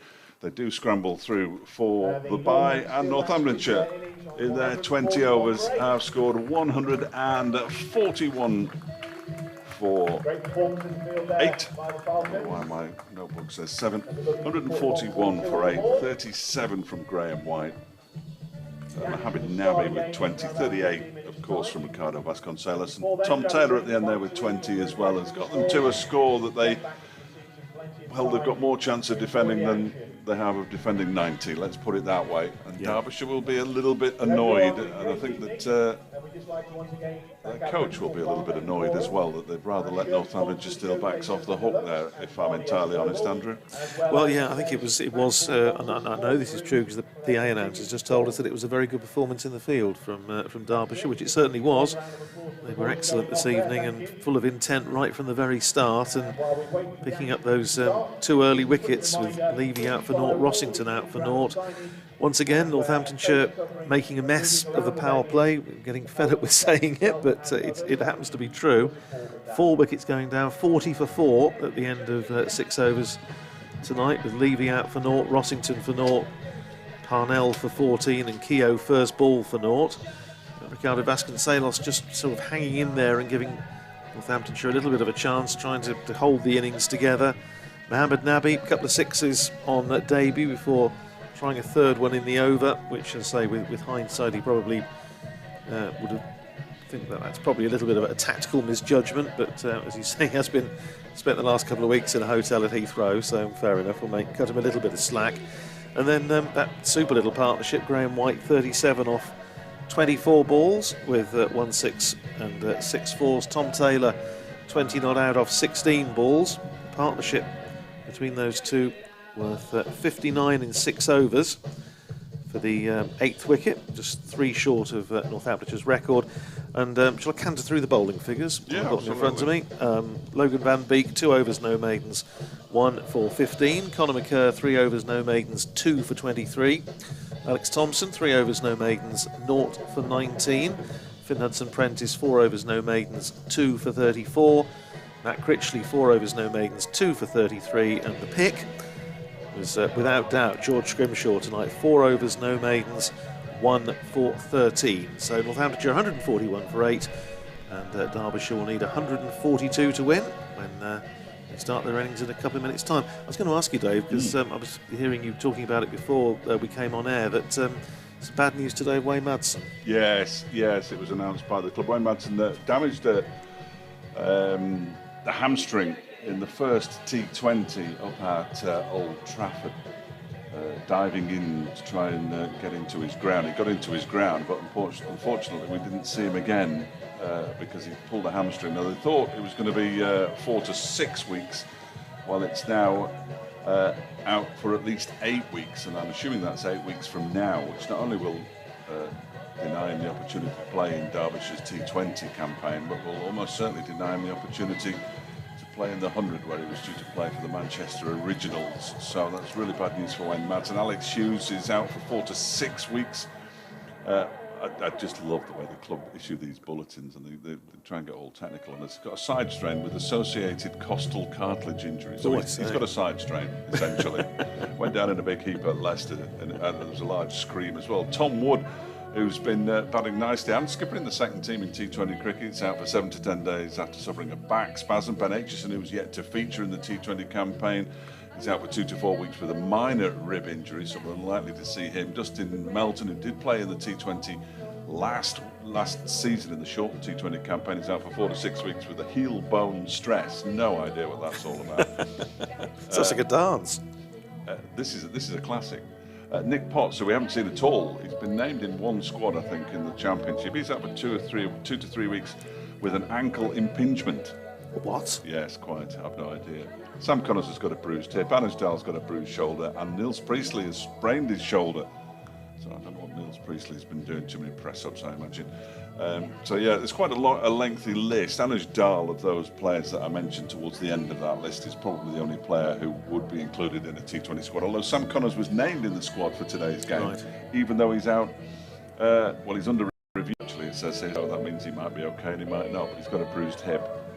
And I'm sure it's very painful when he turns over in bed at night. When you hear all these wonderful technical descriptions, I think it was the late great Alan Gibson who made the observation, comparing what all the different bits of medical jargon that we get subjected to every now and again, and comparing it to was it Tom Goddard or something, the old Gloucestershire offspring? He said, "I done me gut," and he thought that was.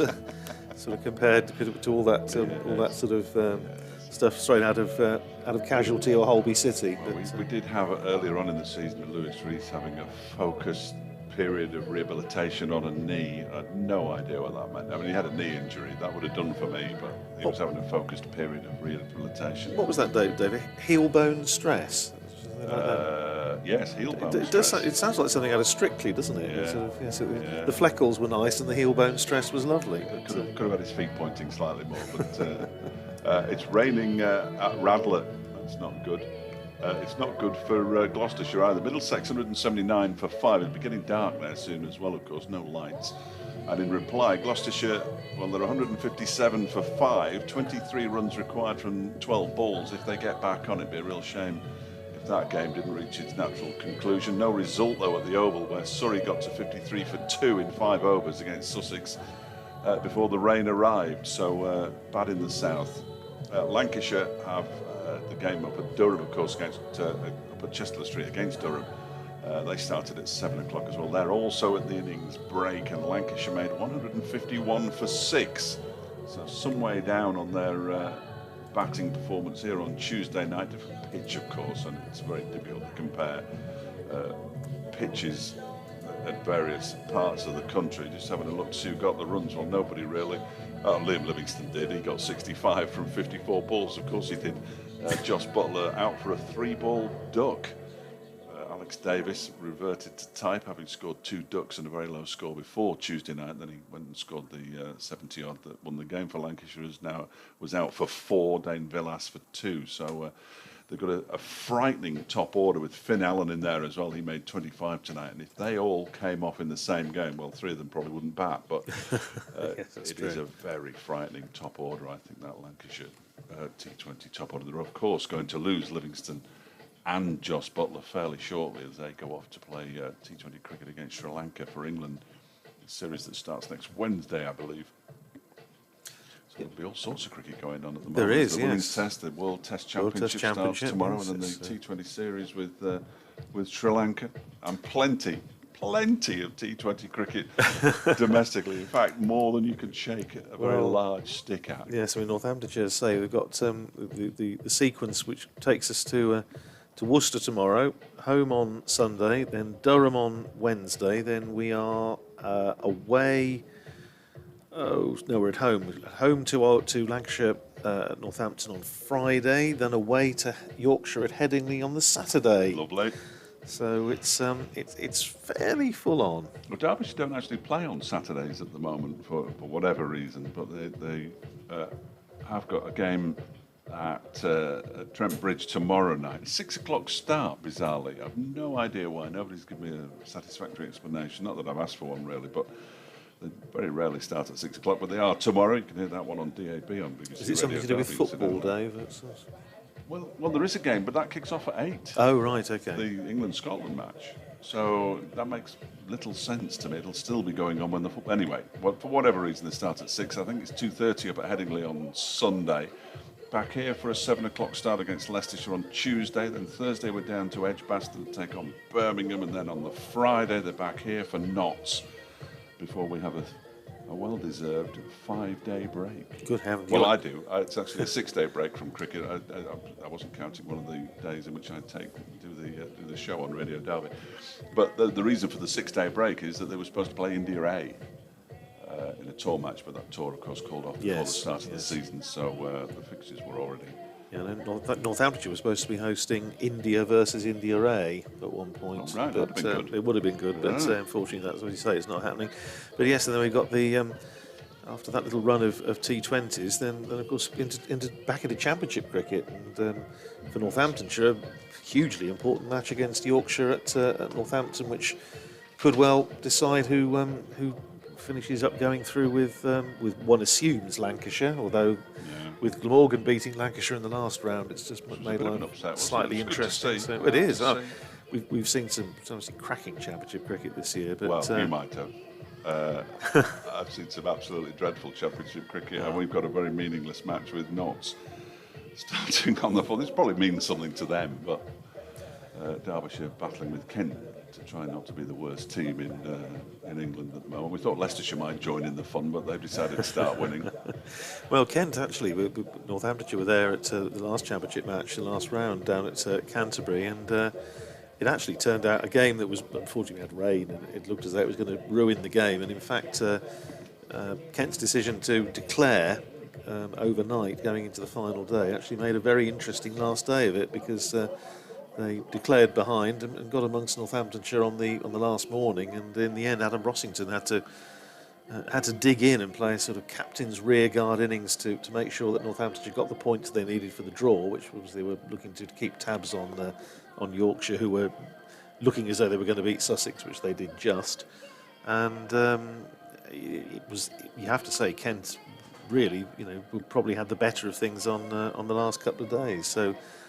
They sort of found a wee bit of form, but yeah, Northamptonshire have got a couple of, could be 2 significant games, because they're away to Glamorgan after that as the last Championship match of the first stage of the Championship, and that in itself, because Glamorgan, having beaten Lancashire, they've pulled themselves back into it again. So in Group 3, at any rate, there's a lot to play for, but that's well in the future. For now, with some very dramatic music that sounds like it ought to be introducing, a general election count or something. But it's the umpires Neil Pratt and Paul Pollard are coming out. And I think the good news is I think we're probably going to get through as far as the weather's concerned. It looks as though the cloud looks fairly high. Yeah, well, we only need five overs. Yes, don't that's we? right. Yeah. There we go. Bit of AC/DC. I'm informed that last piece of music was Jean-Michel Jarre. Was it really? Yeah. He's a very knowledgeable music fan listening. Who'd have thought he was knowledgeable about music? Well, if we're I must also mention a very nice message I had during the innings from one of our listeners in South Africa, Hanno Kurtzer, who's tuned in this evening and listening to us, and hope you're enjoying our coverage. And I imagine it's probably, I was going to say, I hope it's warmer there than it is here. It possibly isn't actually this time of year, but it's we've had a couple of glorious weeks of weather, and then it's just gone a little bit cool today. But we've got the fur-lined shorts on tonight, so I'm all right. I'm not going to get too cold. Well, here we go. 142 to win. And well, there we go. Mohamed Nabi in the action straight away. He's going to going to have a bowl. So Mohammed Nabi, Northamptonshire have tended to start with a spinner in all of the games so far, all 3 matches. They've used a spinner up top. Josh Cobb bowled the first over against Worcestershire. Graham White bowled the first over against Notts and against the Bears. And tonight it's going to be Mohammed Nabi. It's going to be Lewis Rees who's going to be facing, with Harry Kane at the non-striker's end. 142 to win, so even I can work out that's just around about 7 and over. And they're just gesturing the field. Adam Rossington was captaining the side in the absence of the injured Josh Cobb, and just making sure that the field is where it needs to be. And they're just changing it again. In fact, they're now bringing Richard Levy, who's having to chug across from extra cover to slip.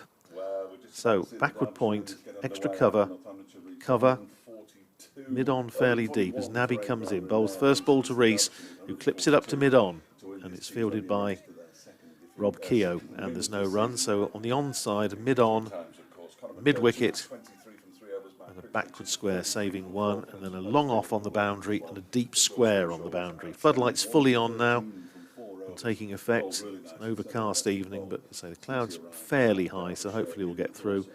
Here's Nabi in again, and that's sliced away by Lewis Rees just over the head of Ricardo Vasconcelos, running back from cover. He wasn't really in control of the shot, didn't get to the pitch, and it skewed off the outside edge and just cleared Vasconcelos' head, and they come through for a couple of runs. So Derbyshire are away, 2 for no wicket. And here's Nabi running in again, trotting in round the wicket, and that's cut by Rees, and that's going to run away for 4. That's a little bit too much width there given to Lewis Rees. It was meat and drink to him really, and he's just cut that away down to the front of the boundary bar, and that's 4. So 6 for no wicket, Derbyshire. Northamptonshire well aware that really the best way of, as Derbyshire found, the best way of slowing the scoring rate is to take wickets. And Northamptonshire are going to need to do that, I think. Here's Nabi in again, bowls, and that's pushed out on the offside by Lewis Rees. Bit of hesitation. It was a bit of a yes, no. In the end, there was just enough lack of pace on the ball to mean that they got through okay, because Vasconcelos had to come in from his fielding position in the covers just on the edge of the circle, and they just got through eventually, but a certain amount of negotiation was necessary to do so. Well, it was mainly, it seemed to me to be Lewis Rees who was hesitating. He seemed to set off and then stop. Well, they came through for it okay in the end, 7 for no wicket. And now it's going to be Harry Kane facing for the first time, and again fiddling around with the field. They've got deep mid-wicket out on the boundary, and now they've only got 2 others on the onside, square leg and a 4-man on the 45, and then 5 in a ring, saving 1 on the offside. And here's Nabi in, bowls to Kane, forward defensive. Don't see too often in T20 cricket. Back down the pitch, Nabi fields, and the other fielder on the onside is Tom Taylor, who's down right down in front of us at long on. So long on the fence, deep mid wicket on the fence. Nabi in again, bowls to Kane, who's off the mark, pushing that up towards those 2 fielders on the boundaries. Come back for a second, or thought about doing so, came a long way down. It was a good throw.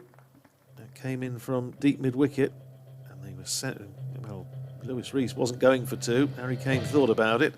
In the end, they come through the over after a couple of little minor mishaps with the running at the end of it. Rees is 7, Kane is 1, and with 1 over gone, Derbyshire needing 142 to win are 8 without loss. Yes, Harry came and then went back.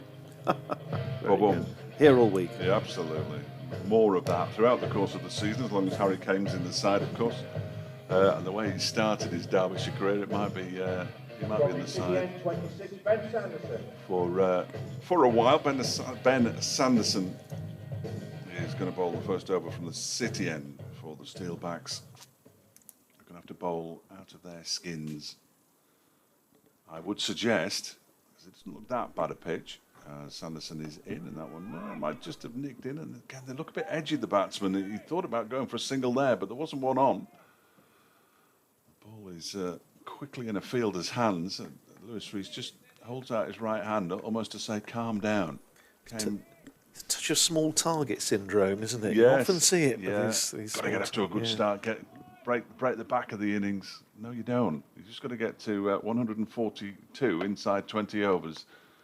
Came Waite, Sanderson in again, and it's turned into the leg side. There might be 2 here. There will be 2 here comfortably. There might even be 3. We saw a 3 from Lancashire on Tuesday night. We're only going to see 2 though. I think that might be is that Vasconcelos out there? It's Zabe, who is very quick over the ground. It was quick, wasn't it? Somebody fiddling with the power to the camera. I'm not sure it's facing me at all. I might be escaping this, Andrew. It might be you. It might be you. Get a little cap and put it over it at some point during the season. Certainly not the photogenic one. That'll be neither of us then. 10 without loss. He's gone for the ramp, but he's bowled him middle stump out of the ground. And Harry Kane, who got a half century on Tuesday night, goes for just 3 runs. And again, it's the funky shot. Play proper shots inside the power play. I know you want to get off to a good start. I know Derbyshire are desperate for a victory here, but they don't want to throw it away by losing too many wickets in the power play and having to do what Northamptonshire did in their innings and then gradually rebuild it, because it's far harder to do that when you are chasing. And here comes a man desperately out of form. 0, 2, 3 and 4 in his 4 innings so far, and in between that he went up to play for the seconds at Doncaster and got 8 to try and get into some kind of form. I think attack might be the best form of trying to get himself back into form here, Billy Goldman. Derbyshire 10 for 1. Well, I was just going to say, with those sort of scores, at least it's an upward trajectory. Yes. So he's heading in the right direction. But yeah, just the start Northamptonshire were looking for. And again, one hesitates to be too critical, but the word that kept coming into my mind as we sort of consider that dismissal was why. Yeah, absolutely. I mean, he's a young man and he'll learn, but it's a harsh lesson in the end, I suppose, isn't it? It was it's a very high tariff option, let's put it that way. Absolutely. Too funky for me. But there we are. So Billy Godman in that terrible run of form as Sanderson is in too, and he pushes this. Oh, and he's going to get off the mark straight away here. It was a push and run. Billy Godman had absolutely no doubt he was going to run on that one. Unfortunately, his red ball opening partner Lewis Rees was on the same wavelength. I imagine it must be interesting at times batting with Billy Godman when he wants to get off the mark. 11 for 1. I'm not sure I've got the pace or the patience to do it. He's got to come good at some point, though, surely. Lewis Rees has got a couple of half centuries this season. Oh, goes for the big yahoo. It comes off the toe end of the bat and dribbles about 5 yards off the cut strip. That was a heart-in-mouth moment for Lewis Rees going for the big one. He's on 7. Got the slip in, as Richard Levy's in there at slip, and of course slip that proved productive when Rob Keogh was caught by Matt Critchley at slip first ball. Yeah, they've just got to just take it steadily. Sanderson in, goes for the funky shot, gets runs. How many is he going to get? 4 of them. It bounces a yard inside the boundary rope. He went for the down on one knee and scoop over his shoulder. And unlike poor old Harry Kane, this one was successful for Lewis Rees. He moves on to 11 with his second boundary, and at the end of 2, Derbyshire are 15 for 1. But it's not been without its scares. No, that's right. It's chasing these sort of targets is always tricky, and it's just a question of getting the mindset right. And well, after 1 over of Mohamed Nabi, this is very much Northamptonshire's formula this year. They'll use spinner for the first over, and then they tend to use the next over of spin that we see is usually the 7th, first over after the power play. Well, if you can get an over of spinning without too much damage as well, you're effectively looking at a total of 19 overs, aren't you? And I think that's the thoughts, but in the end they took 8 runs off Mohamed Nabi, but now it's going to be Wayne Parnell to bring all his very considerable T20 experience to bear. He's got the slip in still, Richard Levy, and then a third man on the boundary, and deep backward square is on the boundary as well. Here's Parnell, left arm over, bowls, and that's driven up through mid-off for 4 by Billy Godleman, and that'll make him feel, I'm sure, an awful lot better. Nice shot, moved his feet, got to the pitch, just hit through it, and comfortably wide of mid-off, runs away to the boundary down immediately below us.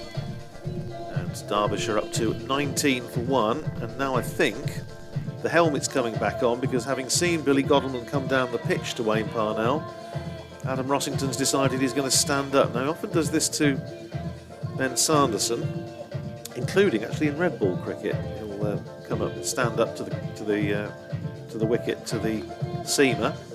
Well, now he's going to do it to Wayne Parnell. I'm sure I'd do it. No, it's not one for the faint-hearted. Is Parnell, and again bowls, and that's just played up towards mid-on, and quickly intercepted by Ricardo Vasconcelos, showing he has a surplus of energy running in from mid-wicket before the ball could get to Ben Sanderson. Dot ball. Yeah, people have different views, I know, about this.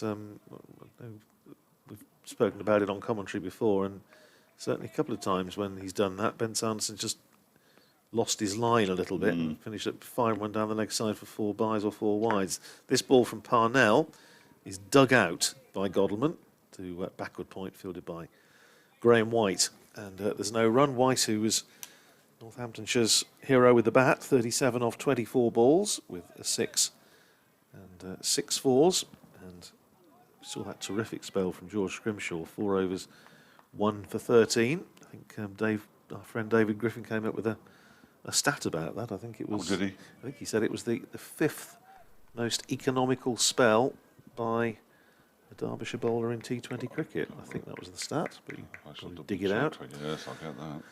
Here's Parnell in again. Bowles hits him on the pad. Appeal for LBW against Godleman. Not out, says the umpire. I think the one word that was, though, was painful. It wasn't out, but it got Billy Godleman, I think, possibly just on the inside of the knee, which is not a nice place to get hit. And he's just flexing his knee and having a chat with Lewis Rees, all of which uses up a bit more time. One thing we didn't see this evening, with Richard Levy being out so early on, was the Levy consultations. He's a great one for a mid-wicket chat. Here's Parnell in, very full, and that's driven up to mid-on, where Sanderson fields, but they set off with a single straight away, even with Billy Godleman hobbling slightly, and they're able to get through for another run. 6 to Godleman, and Derbyshire to 20 for 1. The upward trajectory continues. Yes, well, absolutely. This is. We can relax now. Well, it's his highest score in this competition, then, isn't it? Yeah. I think. So. Oh yeah, 3 away from his highest score of the season, including the second team games. Well, here's Parnell bowling to Lewis Rees. Bowls short, and it hits Rees, I think, somewhere around about the midriff. Just drops down on the offside, and there's no run. So strong finish to the over. And Wayne Parnell just patting Lewis Rees as he went past him. I think that hit him first over the midriff. I think it possibly caught him on the hip bone, which is again is not a nice place to get hit. Anyway, at the end of the over, 3 gone, and Derbyshire needing 142 to win a 20 for 1. You're absolutely right about David Griffin's stat. I usually steal those immediately.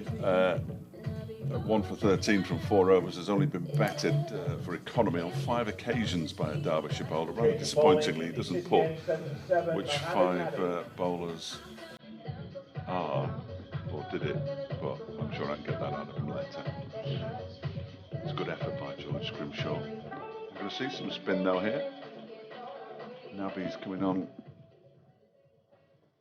from the City end this time, having bowled the first over. Cost him 8 runs from the racecourse end. He's in around the wicket, bowling to Billy Godleman, who fiddles it into the onside up towards mid-on rather, where it's fielded by the right boot of Wayne Parnell. You think at the moment the run out looks favourite, doesn't it? Oh yes, yeah. So I do like a run out. Yeah. It's all a little bit twitchy. And I'm sure you're right. It is because the target is so small, and they think, "Oh, I've got to get this," and they're just heaping pressure on themselves here. Nabi in, Godleman takes 2 steps down the track and smashes it over long off for 6, just to the left of the permanent temporary stand at the far end. And Billy Godalming is into double figures. He moves on to 12, and Derbyshire 26 for 1. Good hit. It was a good hit. It's one of those that I was just watching Tom Taylor out there on the boundary, and he thought, for a second or two, he thought, yeah, I'm in business here, and then he suddenly stopped getting into a sort of catching position and just watched it sail over the ropes just next to the pavilion. There's a super hit. His next thought, of course, Tom Taylor, is, oh no, I've got to go over the fence and go and collect it, because once a spectator touches a cricket ball these days, all hell breaks loose. Alarms go off, and the klaxon, isn't it? It sounds. Yes. Against Warwickshire the other day, it was quite amusing. There's Nabi in again. Godalming again goes down the track and puts it just to the left of the man in at closest mid-wicket. He might get 4 runs for it. Will he? No, it's going to hold up in the far distance. They're going to come back for 3 though, and that's good running. We've seen a 3. Do like a 3 in T20 cricket. That was good running by the Derbyshire pair. 29 for 1. Parnell just to the left of him. Yes, it was fairly close. It wasn't too far away, was it, as he dived to his left-hand side. Godalming is now on 15. He's up and running. Rees has 11. 29 for 1 Derbyshire, as Rees makes a bit of room for himself, stepping into the leg side, forcing the ball out into the out to the cover on the edge of the 30-yard circle. Single taken. 30 for 1. Nice steady start now. It's become a steady start rather than a panicky start. Harry Kane already out, gone for 3. Nabi around the wicket to Godalming, who turns it into the leg side. Parnell does the fielding. Straight to the South African.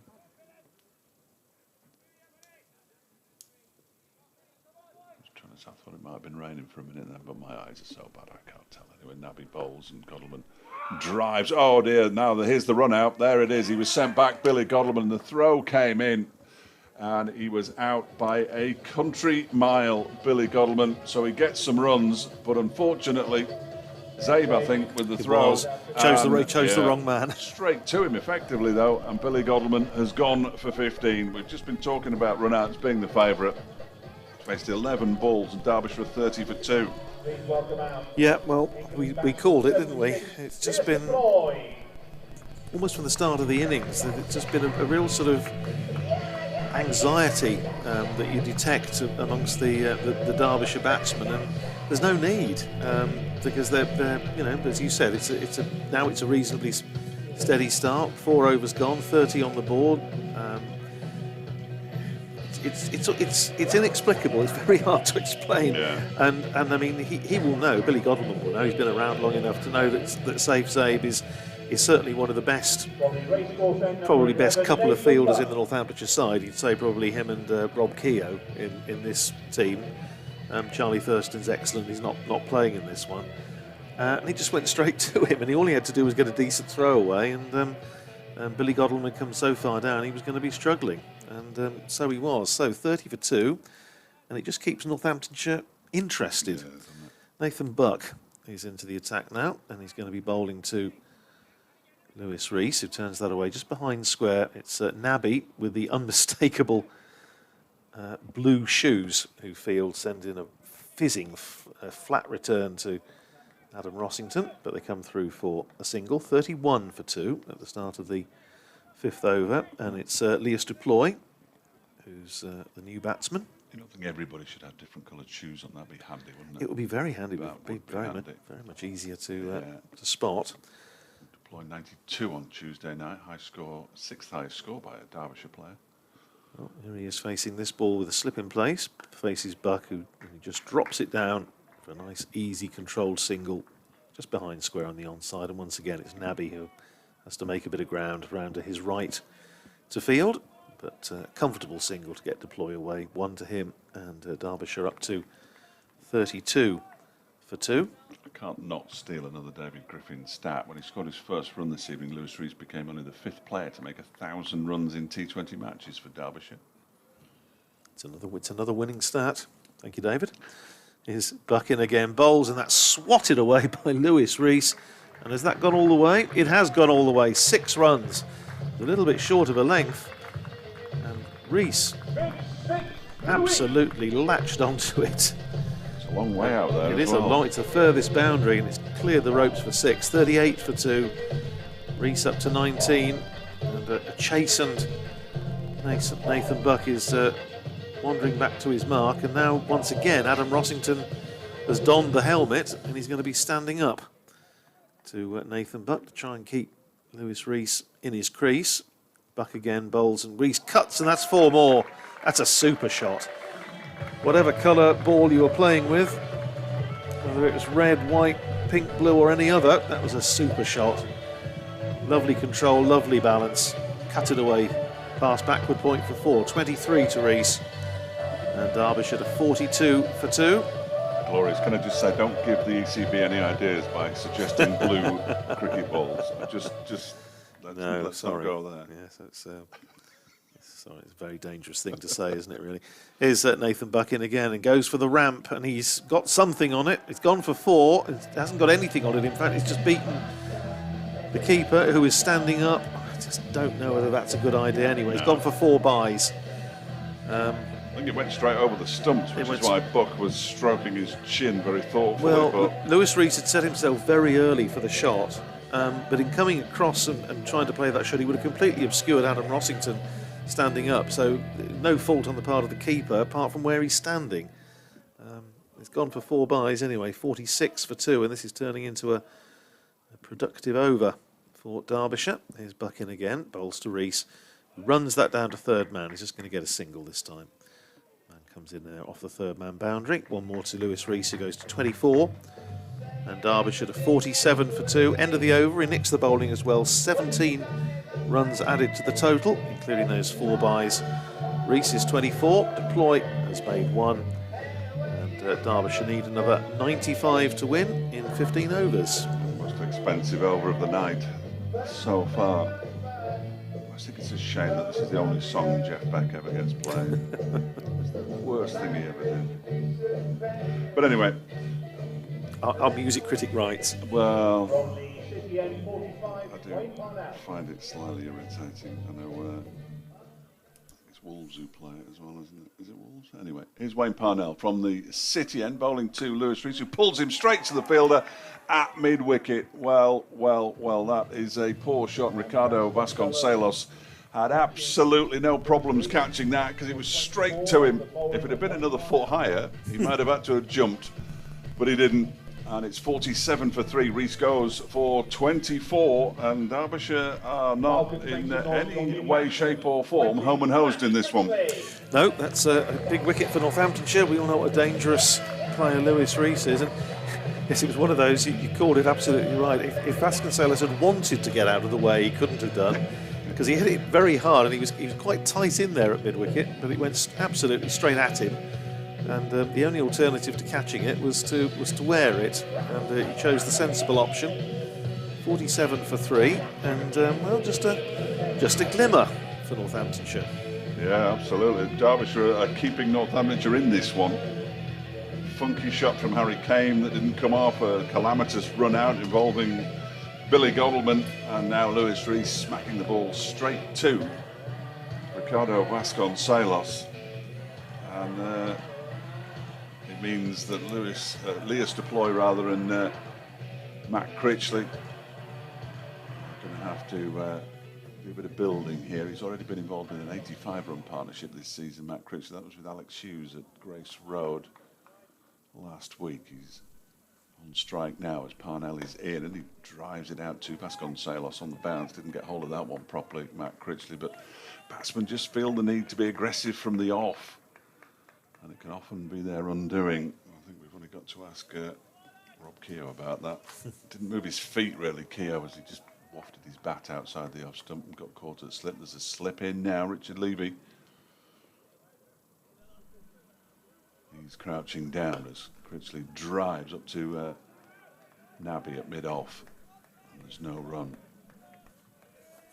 No need to get the runs in 10 overs. It'd be great for the net run rate, but I'm not sure it's going to come down to that. If it does, well, we'll look back and say, well, perhaps if they had gone harder. But I'm not entirely sure.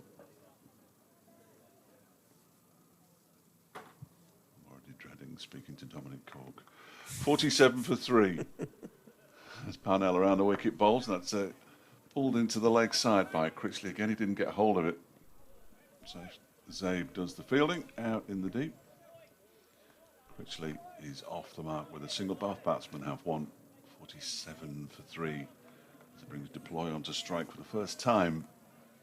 Facing a delivery from the City end. Takes a guard. Left-handed, of course, the South African. Very quietly spoken is Lewis Deploy. Not Lewis Rees, isn't. This one is pushed into the offside by Deploy. And goes straight to Richard Levy. I was just thinking, sorry Dave, I was just thinking, looking at the far end of the ground, just what a difference a couple of nights makes. There's a couple of spectators sitting outside at the front of the boundary bar, and it's pure Nanook of the North stuff. They've got well wrapped up, and a couple of nights ago it would have been cracking the flags. Parnell bowls to Deploy, who pulls this into the leg side. Gets a single. Rob Keogh out there does the fielding. End of the over. 49 for 3, so just a couple of runs off that one. And a wicket. So a really good over to end the power play. At the end of their power play, Northamptonshire were 40 for 4. Derbyshire 49 for 3, so still just with their noses in front, but not by nearly as much as they would have hoped. No, and this is going to be an important little passage of play because Graham White is coming into the attack. He's often Northamptonshire's go-to bowler in this sort of cricket. Was outstanding on Tuesday night against the Bears. 4 overs, 1 for 19. So in the process becoming Northamptonshire's third highest wicket taker in T20 cricket.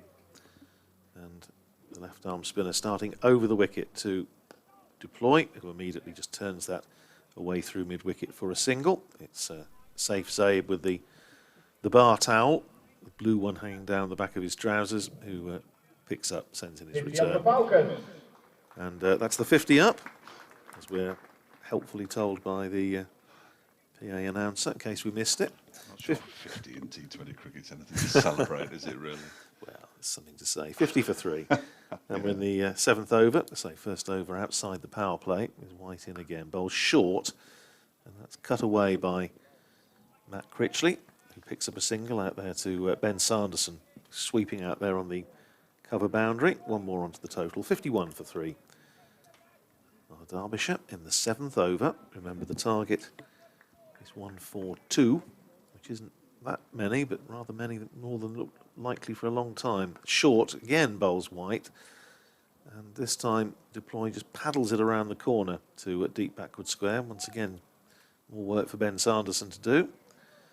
Sends in his return, so 3 balls, 3 singles, and Graham White just bowling it just a little bit short at the moment. 52 for 3. Vastly experienced, of course, bowling round the wicket, and that's driven up to extra cover, straight to Safe Zabe, so dot ball for White there. As Critchley just looking to find the gap. Now a change in the field. And they're bringing a man over from mid-wicket, that's Richard Levy, into backward point. So now 3 in a ring on the offside, saving 1. And a man just behind square on the onside, that's Mohammed Nabi. Driven up to long on by Critchley, and it's Nathan Buck who comes in off the boundary at long on just down below us. They come through for, again, an easy single. 1 more onto the total, 53 for 3. Critchley up to 3, Deploy on 4. Facing this ball from Graham White, bowling from this racecourse end.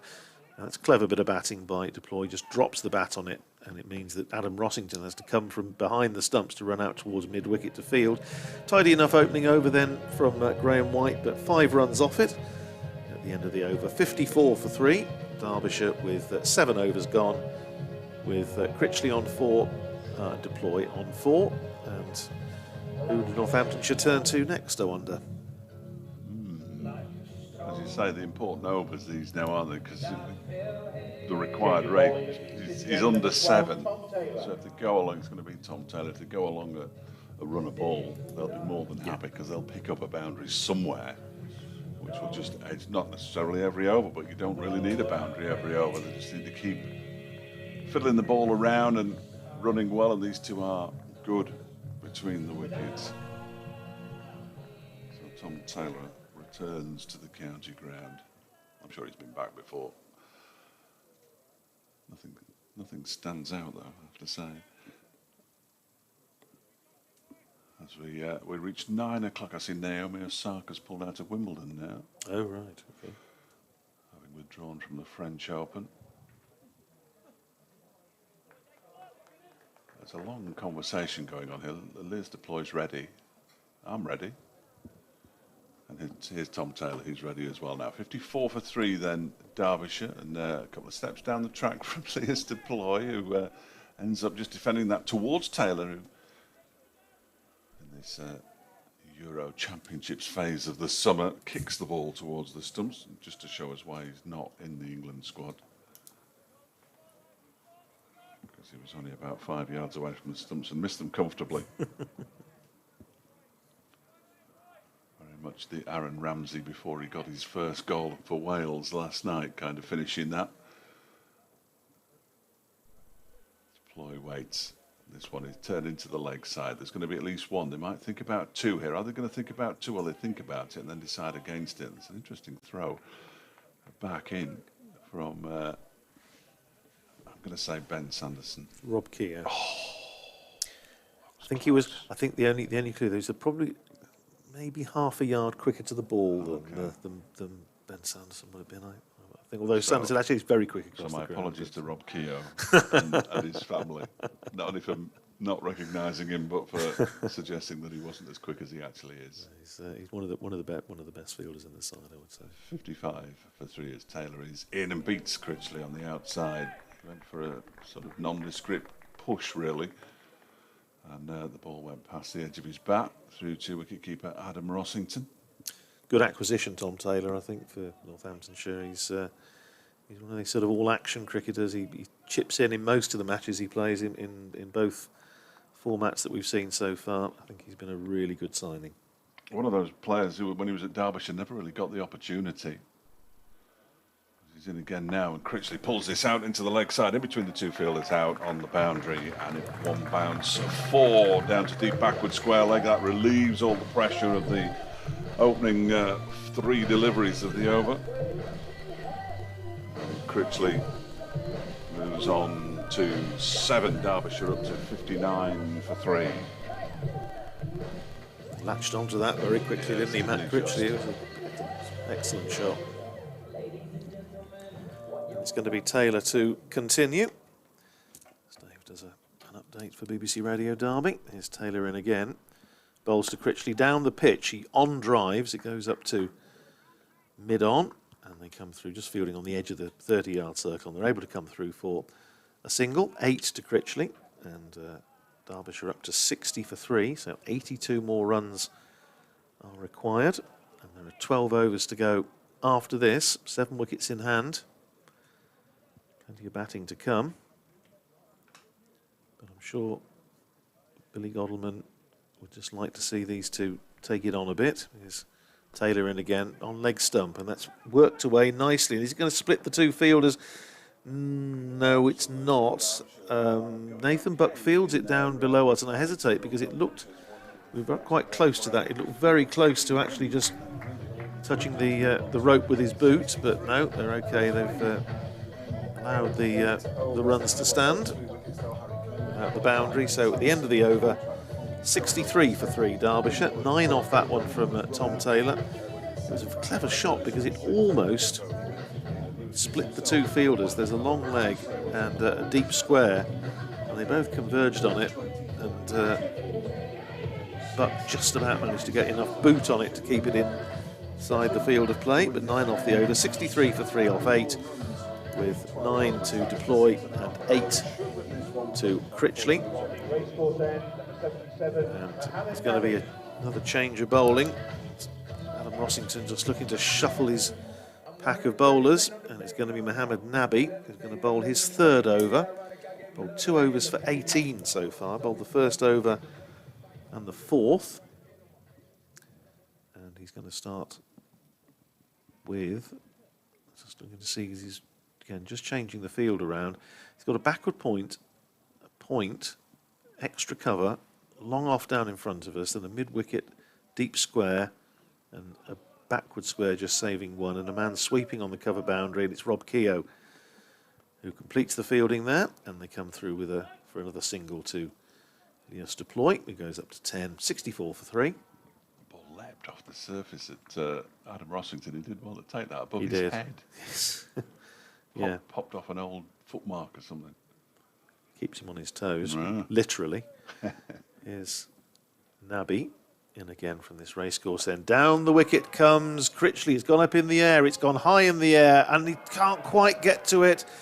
Safe Zabe charging in to try and make the catch, and he just didn't quite get there for Vicky Vasconcelos, beg your pardon. Zabe's out on the other side, and Vasconcelos charging in, and it landed probably, what, a foot in front of him. Yeah. Reaching for it, wasn't he? yeah. Critchley ended up reaching for it. Was in the air a long time. Anyway, he gets a single. He gets 2 rather. 10 to him. 66 for 3. Just runs that down to short third man for a single. Next ball from Nabi. So a much more comfortable single. Lower risk. 67 for 3. 11 to Critchley. I think Ricardo Vasconcelos made a lot of ground, but they'll be a little bit disappointed. The ball was in the air a long, long time. Probably had to run about, what, 30, 40 yards in for it. Here's Nabi in again, works that into the onside deploy, and it goes straight to Safe Zabe in there at mid-wicket, tight in on the 1.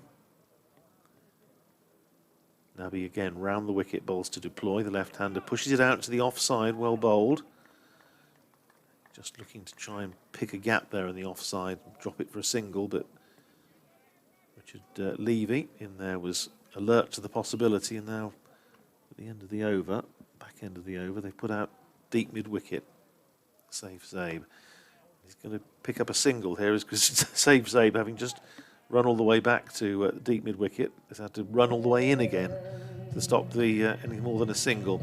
The end of it, Deploy takes the single and keeps the bowling. 11 to him, 11 to Critchley.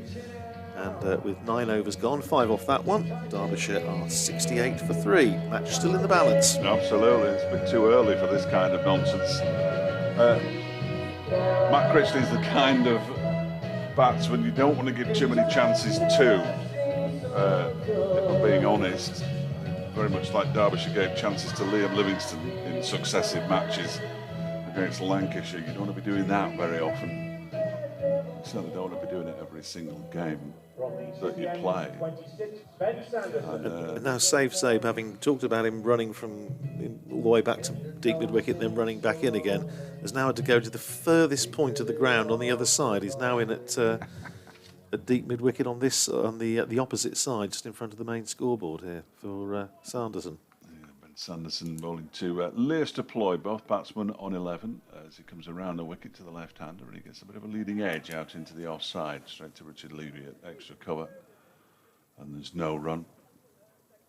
To the required rate, hovering around that 6 3/4 mark. They're going along at 7.5. We know how that would end up. So they don't need to take any chances here, Derbyshire. Doesn't matter how long it takes them to get over the line, as long as they do from their perspective. And there's a little ramp shot there, a couple of bounces for 4 runs down to a very fine leg by Elias Deploy. Nice shot. Interestingly, Sanderson's having a conversation here with Adam Rossington. I think he wants his fine leg finer now. Might be a little bit after the horse has bolted. Nathan Buck down below us, but he never stood a chance to get into the ball because he was relatively wide, as they tend to be. They're more long legs than fine legs. He wasn't a happy bunny there, Sanderson, for, well, he's not happy because he's been hit for 4, obviously. 72 for 3, Deploy up to 15.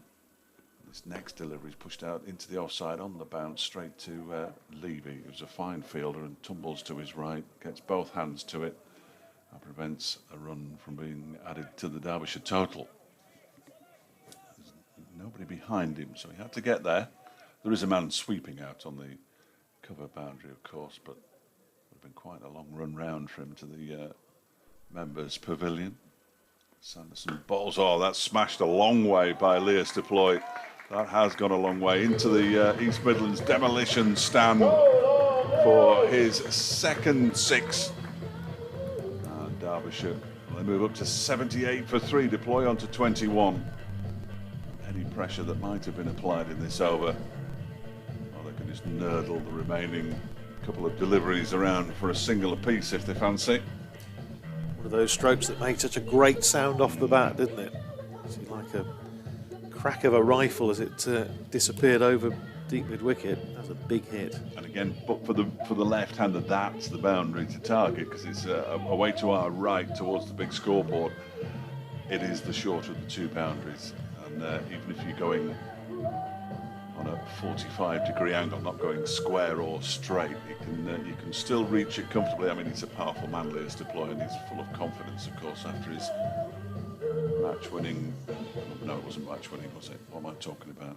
He's 92 in a losing cause against Lancashire. If only it had been match-winning. Sadly, it never looked like being once Lancashire batted.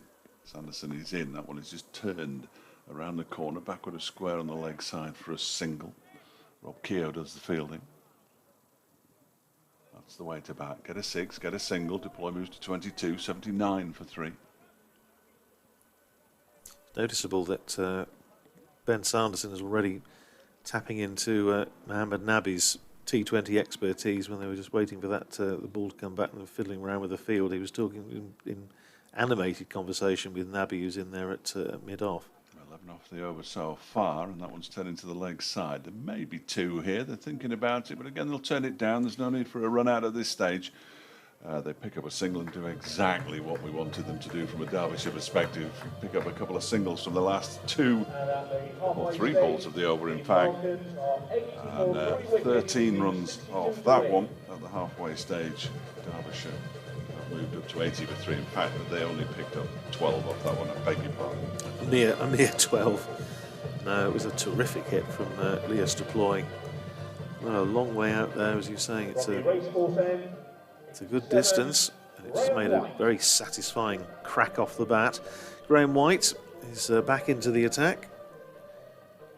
Bowled the 7th over, so the first one after the power play, which seems to be the Northamptonshire pattern. Bowls round the wicket, just bowls it a little bit short into the pitch, and Critchley trying to pull it away, just gets the bottom edge, and it skews down to Nabi at deep back at short third man rather. I think it just come through for. They aren't able to come through for a single. Here's White in again. Bowls worked away on the onside. They are going to get a single this time as it goes out to Rob Keogh. Coming in for the mid-wicket boundary. One more to Critchley, who goes up to 13, and Derbyshire to 81 for 3. So 61 more runs needed. 9 overs to go after this one. Well on course, you would think. A couple of wickets could change it. Here's White over the wicket. Bowls to Lewis Deploy, who's on the back foot, punching that up to long on. Smartly fielded by Tom Taylor. Sends it in return to the far end, the striker's end. And they come through for another single. One more to Deploy, who's up to 23. And Derbyshire to 82 for 3. Floodlights now casting their shadows. As White's again round the wicket, bowls to Critchley, who drives that up to long on for another single.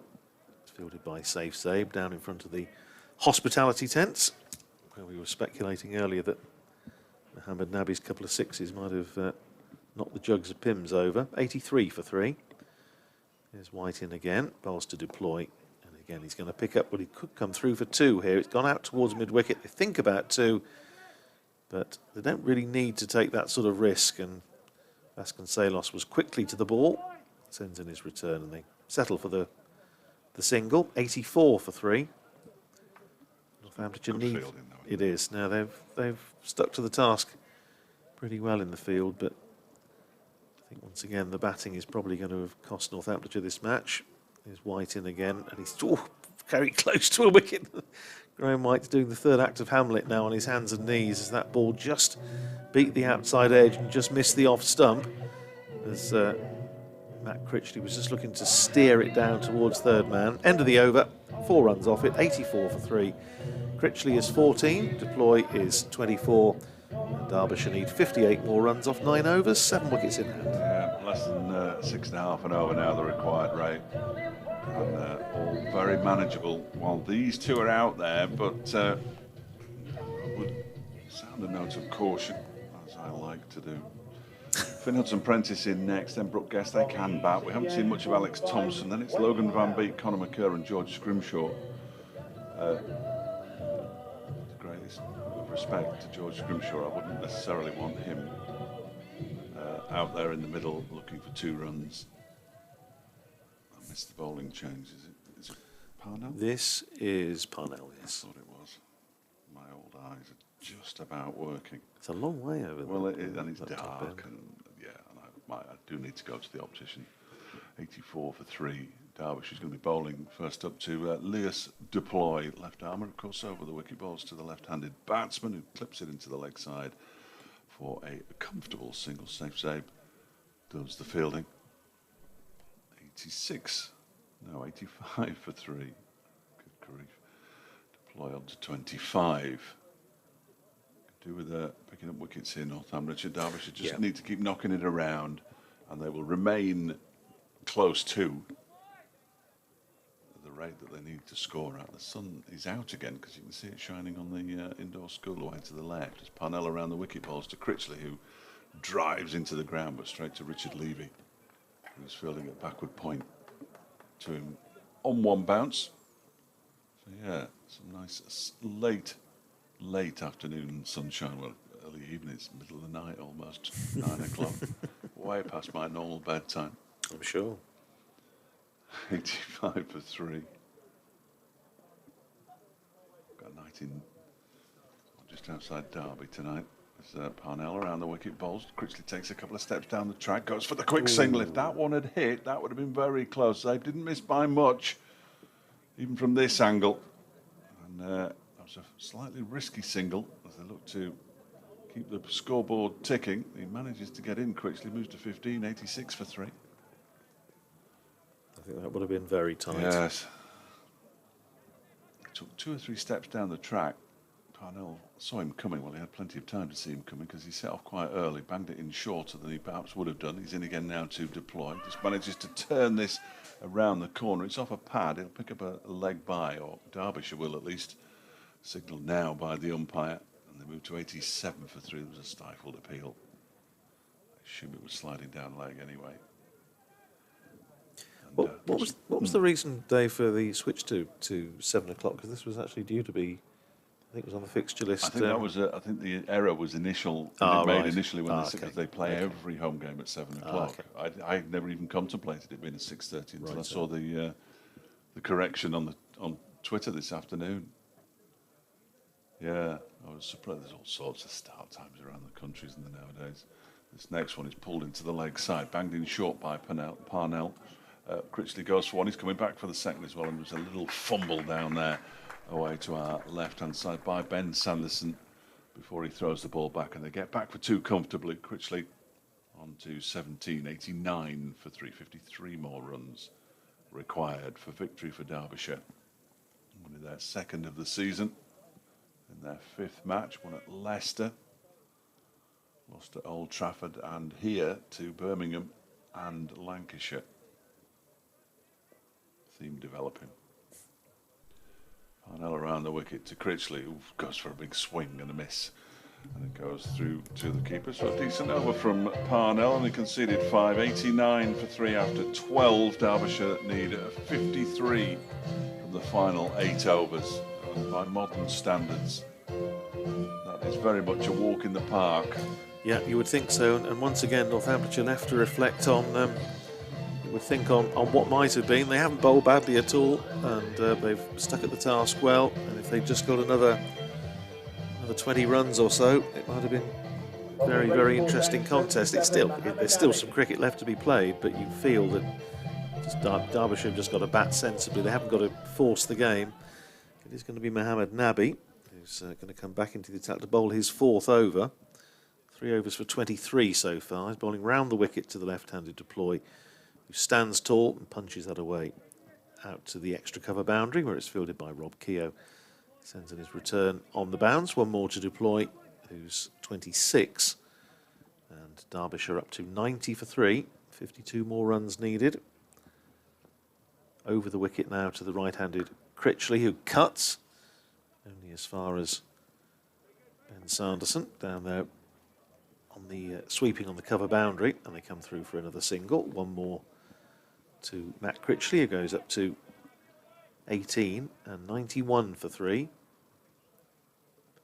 Nabi already back at the end of his mark. Bowls to deploy. He's going to pick up another single. It's good batting by these two, just doing what they need to do. Plays it up for a long single up to Tom Taylor, coming in off the long on boundary down to our left. 92 for 3.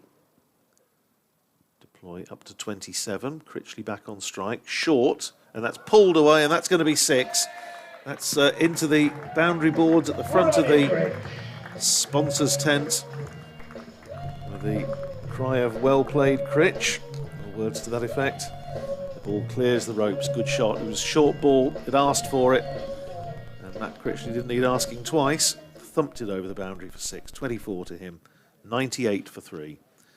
Here's Nabi in again. Better ball. Line and length. Gets applause from Adam Rossington and forces Critchley onto the defensive. Plays it back down the pitch, the bowler fields. And this time there's no run, but 9 off the over already. Comfortably more than Derbyshire need. Quicker ball from Nabi, and Critchley plays it up to long on, where it's fielded by Safe Zabe coming in off the boundary. So without doing anything, it was one big shot really, and 4 singles. Good batting from these two. 10 off the over. 99 for 3 it is. Nabi finishes his work for the evening, and at the end of that over, Derbyshire 99 for 3. They need another 43 runs to win. 7 overs to go, so runner ball does it. Yeah, 50 partnership came up with that 6. 52 it is now, from 47 balls. 45 balls for the 50 between Critchley and, or Critch, obviously, as we ought to call it. That's certainly what the announcer calls it. Graham White from the City end, running in between the umpire and the stumps to the right-handed Matt Critchley. Bowls a full delivery that he just gets his bat on, turns it into the leg side, and that's 3 figures for Derbyshire. 100 Falcons! There you go. In case anybody hadn't spotted it on the giant scoreboard, which is shining brightly in the darkness. 100 for 3. First cry of the season of Derbyshire La La La as well, I think. I don't think we've heard that this season. It's good to have fans back. Critchley moved on to 26 with that single. Deploy has 27. Critchley's actually faced 1 ball more than Deploy. Deploy waits for this one to arrive from White and turns it into the leg side for another single. Out to mid-wicket, he moves on to 28, 101 for 3. It is all they need to do. It rather lacks the drama of a big T20 occasion, though, doesn't it? When you're chasing a small total and eventually you sort out how to chase it, which Derbyshire appear to have done so far. As this one is pushed by Critchley up to long on for a single. White with his hands on his head, can't quite believe that he's not let that one go through and crash into the stumps. It's probably better to play the ball with the bat. 102 for 3, Critchley to 27. 40 now required. Deploy waits. And, oh, he's missed that one. He's been bowled, has he? No, he hasn't. I thought he'd been bowled for a moment. There. He actually went through. It was a good take by Adam Rossington, and he whipped the bails off as well. Must have gone underneath his bat. I think he must have done.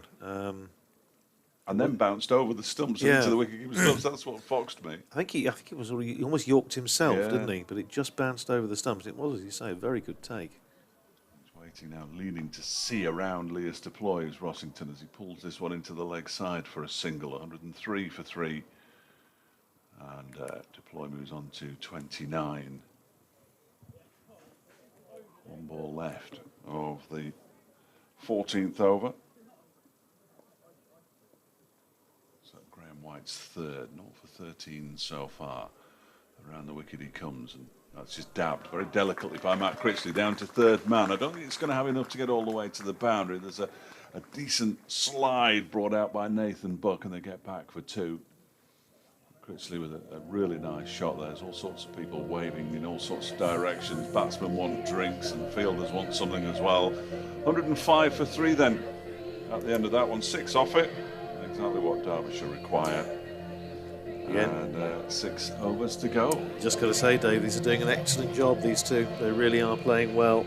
And as you say, it just took Derbyshire a little bit of time to sort out how best to tackle this relatively modest run chase. But these two put on 58. They've been together, came together in the 6th, so they've been sort of 8 overs. Haven't needed to do any more. And one thing I do know is that there'll be an awful lot of questions asked by Northamptonshire supporters, and I'm sure by the coaching staff and everybody connected, about how Northamptonshire's batting, which on paper looks pretty formidable in this form of cricket, has just failed once again. Batting first this time, and barring something exceptional here, played 4, lost 4, is not a good start. Goes without saying. Nathan Buck is back in the attack, bowling over the wicket to the left-handed deploy, who tries for the ramp, goes through to Adam Rossington, and there was half an appeal from Graham White at mid-wicket, who possibly just heard something as the ball passed the batsman, but nobody else interested. Certainly not the bowler or the keeper, which is a fair indication that he didn't hit anything relevant. Just wanted the fine leg finer there, I think. Yeah. So he's expecting another ramp. This one will go down. To go somewhere completely different, won't it? Yeah, absolutely. Here's Buck in again, deploy going right across his stumps, and he tries to pull that away, doesn't get hold of it at all. It runs out to the man coming in from the deep mid-wicket boundary, Ben Sanderson, who's quickly to the ball, and they're able to come through for a single. One more to deploy, who's up to 30, and Derbyshire to 106 for 3, so just 36 more runs needed, and 5 overs after this one, so 34 balls to go. Should be very straightforward, but equally these two, I'm sure, want to sort of finish it off, or nearly finish it off. You don't want to be putting pressure on new batsmen. That's gone straight up in the air, and Northamptonshire might be in business here. It's another chase, and once again, when it's not your evening, it's not your evening. And that once again has landed about a foot short of Saif Saib, who made a terrific effort, sprinting in about 30-35 yards from the boundary, and he just about got there. Again, it was rather like the one earlier from Critchley. It was hanging in the air a long time. The Vasconcelos didn't quite manage to get under, but they pick up a single. 2 runs rather, 31 to Critchley, 108 for 3. Here's Buck in again, bowls, and that one has gone a long, long, long way. That's gone into the car park. It was picked up by Matt Critchley. What a superb shot. It wasn't a short ball, it was a little bit short of a length, and he just picked it up. And now one of the many stewards around the ground in their yellow high-vis, I think pointing somebody in the general direction where the ball might be. And anyone who's got the car parked down there will probably be just slightly anxious. I think mine's a little bit further round, so I think I'm probably okay. But that was a terrific hit from Matt Critchley. That's gone a long way, and hence the fact that it's going to take them quite a while, I think, to get the ball back. You know, it reminded me of a hammer thrower. Yes. The position he got into was sort of straight arms and a straight back, huge long levers, and he just sort of swiveled around on the heel and smashed it away. And it is going to take a while. There are stewards in the car park looking for it and all sorts. So it's 114 for 3, so just 28 more runs needed, and there's now various conversations taking place with Matt Critchley and Leas Deploy having a chat out in the middle. Down in front of us, Parnell, Buck and Taylor doing their own version of the Zoom call. They still haven't found the ball. Rob Keogh is down there, but obviously to sort of go out of the ground. Yes, well, he would have actually Lots. gone out. Oh, there we go. Now It's it's just appeared over a bush. It must be white. It'll have to be white. It'll have to be. But you see, the fielder, it's going to take him a while to get it back because he's not allowed to pick it up. If he picks it up, he has to be wiped as well. So Rob Keogh is now kicking it, dribbling it, as though he was running down the wing for Dunstable Town. And that was probably very nearly one of the more unusual potential injuries of the season, because I thought he was going to stand on the ball. And that would have been just about. I mean, it hasn't been Northamptonshire's evening. Tin hat, that really would just put the tin hat on it if Rob Keogh steps on the ball and goes over on his ankle. But anyway, he didn't. But that's taken a very long time, A, to find the ball, and B, to get it back to Nathan Buck, who is running in again over the wicket, bowls to Critchley, short again, and that's flat batted away through mid-on like a tracer bullet for 4. He again has hit that very, very hard, and now the fielder running down in front of us is having to hold out a hand to whoever was down in front of us, Stewart or whatever, Wayne Parnell, and say, "Don't touch it." Oh no, you'll just delay things even so further. This is now. Hopefully they didn't, but if they did, then the ball's going to have to be cleaned again. Now Nathan Buck is calling Wayne Parnell into the circle. 118 for 3, Critchley to 41, 24 more runs needed. And here's Buck in again, bowls to Critchley, who just plays it up to Parnell, who has now come into the 30-yard circle at mid-on. And he comes through for a single and keeps the bowling. One more to Critchley, 42 to him, 30 to Leas Deploy. 14 runs off the over, and at the end of it, 119 for 3 Derbyshire off 15 overs, so they need just 23 more runs to win. We've got 5 overs to go. And now Adam Rossington, one imagines, pretty much, well, I say running out of ideas. He's got plenty of bowling options in the side, but one imagines really that this game has gone now. Anyway, it's going to be Graham White, who I'm sure won't have given it up. He's bowling left arm round the wicket, bowls to Critchley, who just steps outside the leg stump, gives himself a bit of room, and drives it up to Mohamed Nabi at long off, fielding just about 5 yards inner off the boundary. They come through for an easy single, 120 for 3. Critchley to 43, closing in on a half century. 4 in a ring, saving 1.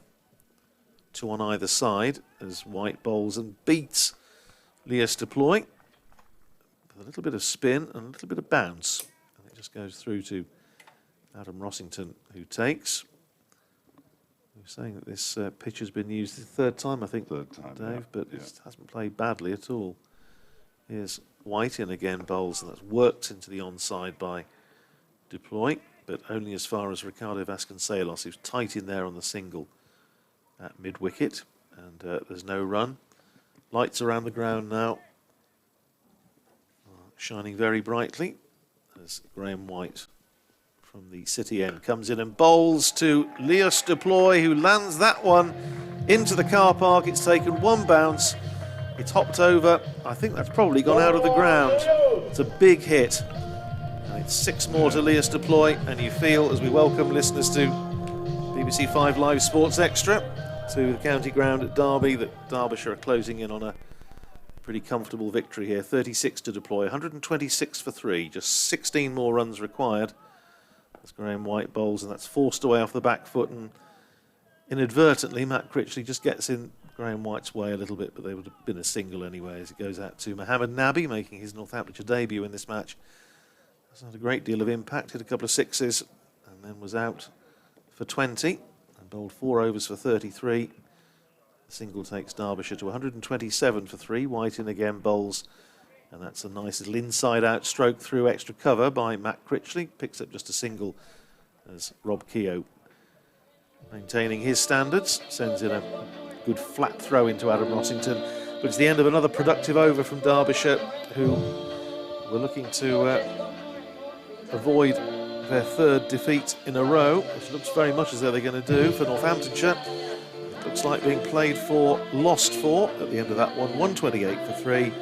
Derbyshire almost home and hosed, 14 to win off 4 overs. Yeah, well, with 2 very tricky away games at Notts tomorrow night and Yorkshire on Sunday, they really did need to win this one, Derbyshire. And as you say, Andrew, it looks like they're going to do that. I was just about to have a look at the scores. Durham have beaten Lancashire fairly comfortably in the end by 6 wickets with 14 balls remaining. So a big win for Durham up at Chesterler Street. Here, Derbyshire need 14 runs from 4 overs, and Tom Taylor has been called back into the attack. Just sort this out, Tom, will you?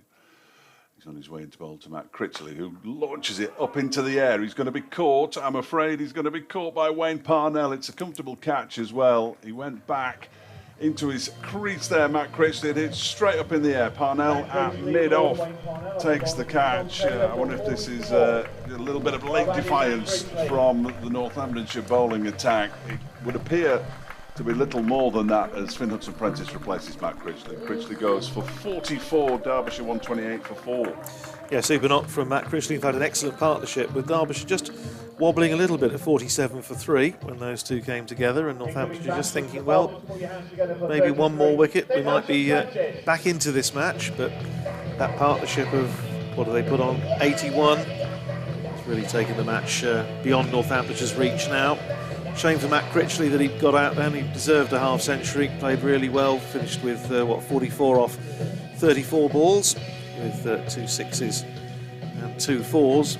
But Northamptonshire's batting frailties have really found them out again here this evening, and Derbyshire, having had that little bit of anxiety at the start, we called the Billy Godleman run out, didn't we? They were just fretting a little bit. Led to Billy Godleman, the Derbyshire captain, being run out. But those two deploying Critchley well, it's a match-winning partnership, barring Indeed. something very odd. Yeah, well, yes, the batsman did cross, so Liz Deploy will be on strike. Finn Hudson-Prentice, the new batsman, Taylor in, and he just guides this down to third man for a single. 13 now required. Deploy moves on to 38 to add to his 92 from Tuesday night. Spoke to him after that game, and he said, well, yeah, it would have been nice to have been in a winning cause. I think he was just happy to get some runs, though, in all honesty. Didn't get many in the championship before switching to white ball. Got a couple of starts in the first 3 matches. It's starting to look very much at home again, South African. Hudson-Prentice waits. Taylor bowls to him and beats him, and has it taken the edge? Well, they're half-heartedly appealing. Hudson-Prentice, his head did swing around to have a look at Adam Rossington to see if he'd caught it, but he was beaten. That was a good delivery from Taylor. They'd probably want to turn to a Mohamed Nabi, wouldn't they, now with a new batsman in, but of course he's already bowled out 4 overs for 33. Graham White, the other spinner's also bowled out 4 overs for 24. Derbyshire fans completely tuneless. This one is guided. Well, guided, I say. It's off an edge down to third man, and Hudson-Prentice is off the mark with a single. 130 for 4. Yes, I can only apologise for the singing in the background. 130 for 4. 12 required. And in excess of 3 overs to get them. I was going to say, Dave, it's better than silence with not having a crowd in, but maybe we won't take a vote on that. Yeah, it's a 50-50 call, that one.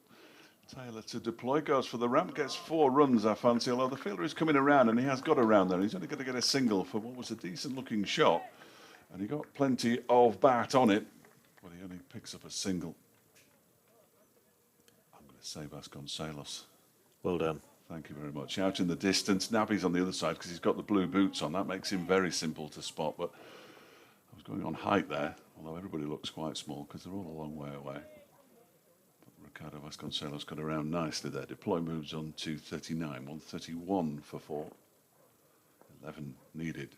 Taylor is in. Balls to Hudson-Prentice, who plays it into the ground and up in the air. Oh my God, run out. No, he's not going to get run out. He didn't set off. And has he been run out? Well, he has at the second attempt by Tom Taylor. That's outrageous. He didn't run. The 2 batsmen were at the same end. There was no need to take the single, really.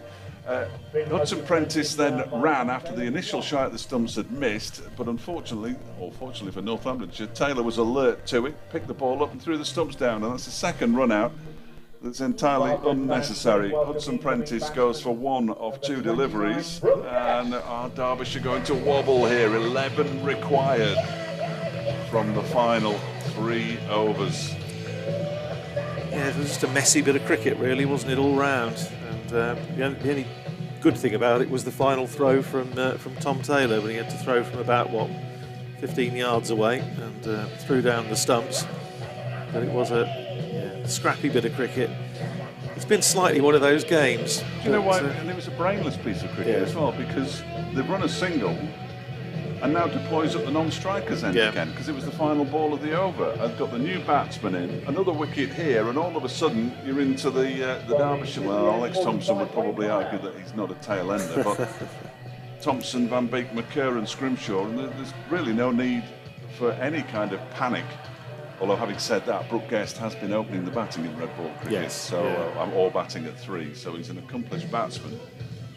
It's just given Northamptonshire, albeit a fairly remote chance, but it's kept the issue alive for a little while longer. Good over from Taylor. It was, and it's one of those, Dave. We often say cricket's the winner. I think on that occasion, cricket was probably the loser. It was a very unpleasant piece of cricket. Anyway, 131 for 5 it is. 17 overs gone, so Derbyshire need 11 to win, 3 overs to go, 5 wickets in hand. And the new batsman, Brooke Guest, is facing, plays that up to mid-wicket, where it's fielded by Graham White. Wayne Parnell into the attack to bowl his 4th over. Parnell's been probably Parnell and White have been Northamptonshire's 2 most consistent bowlers over the competition so far. And Parnell's been excellent again this evening, 3 overs for just 11, bringing all his experience to bear.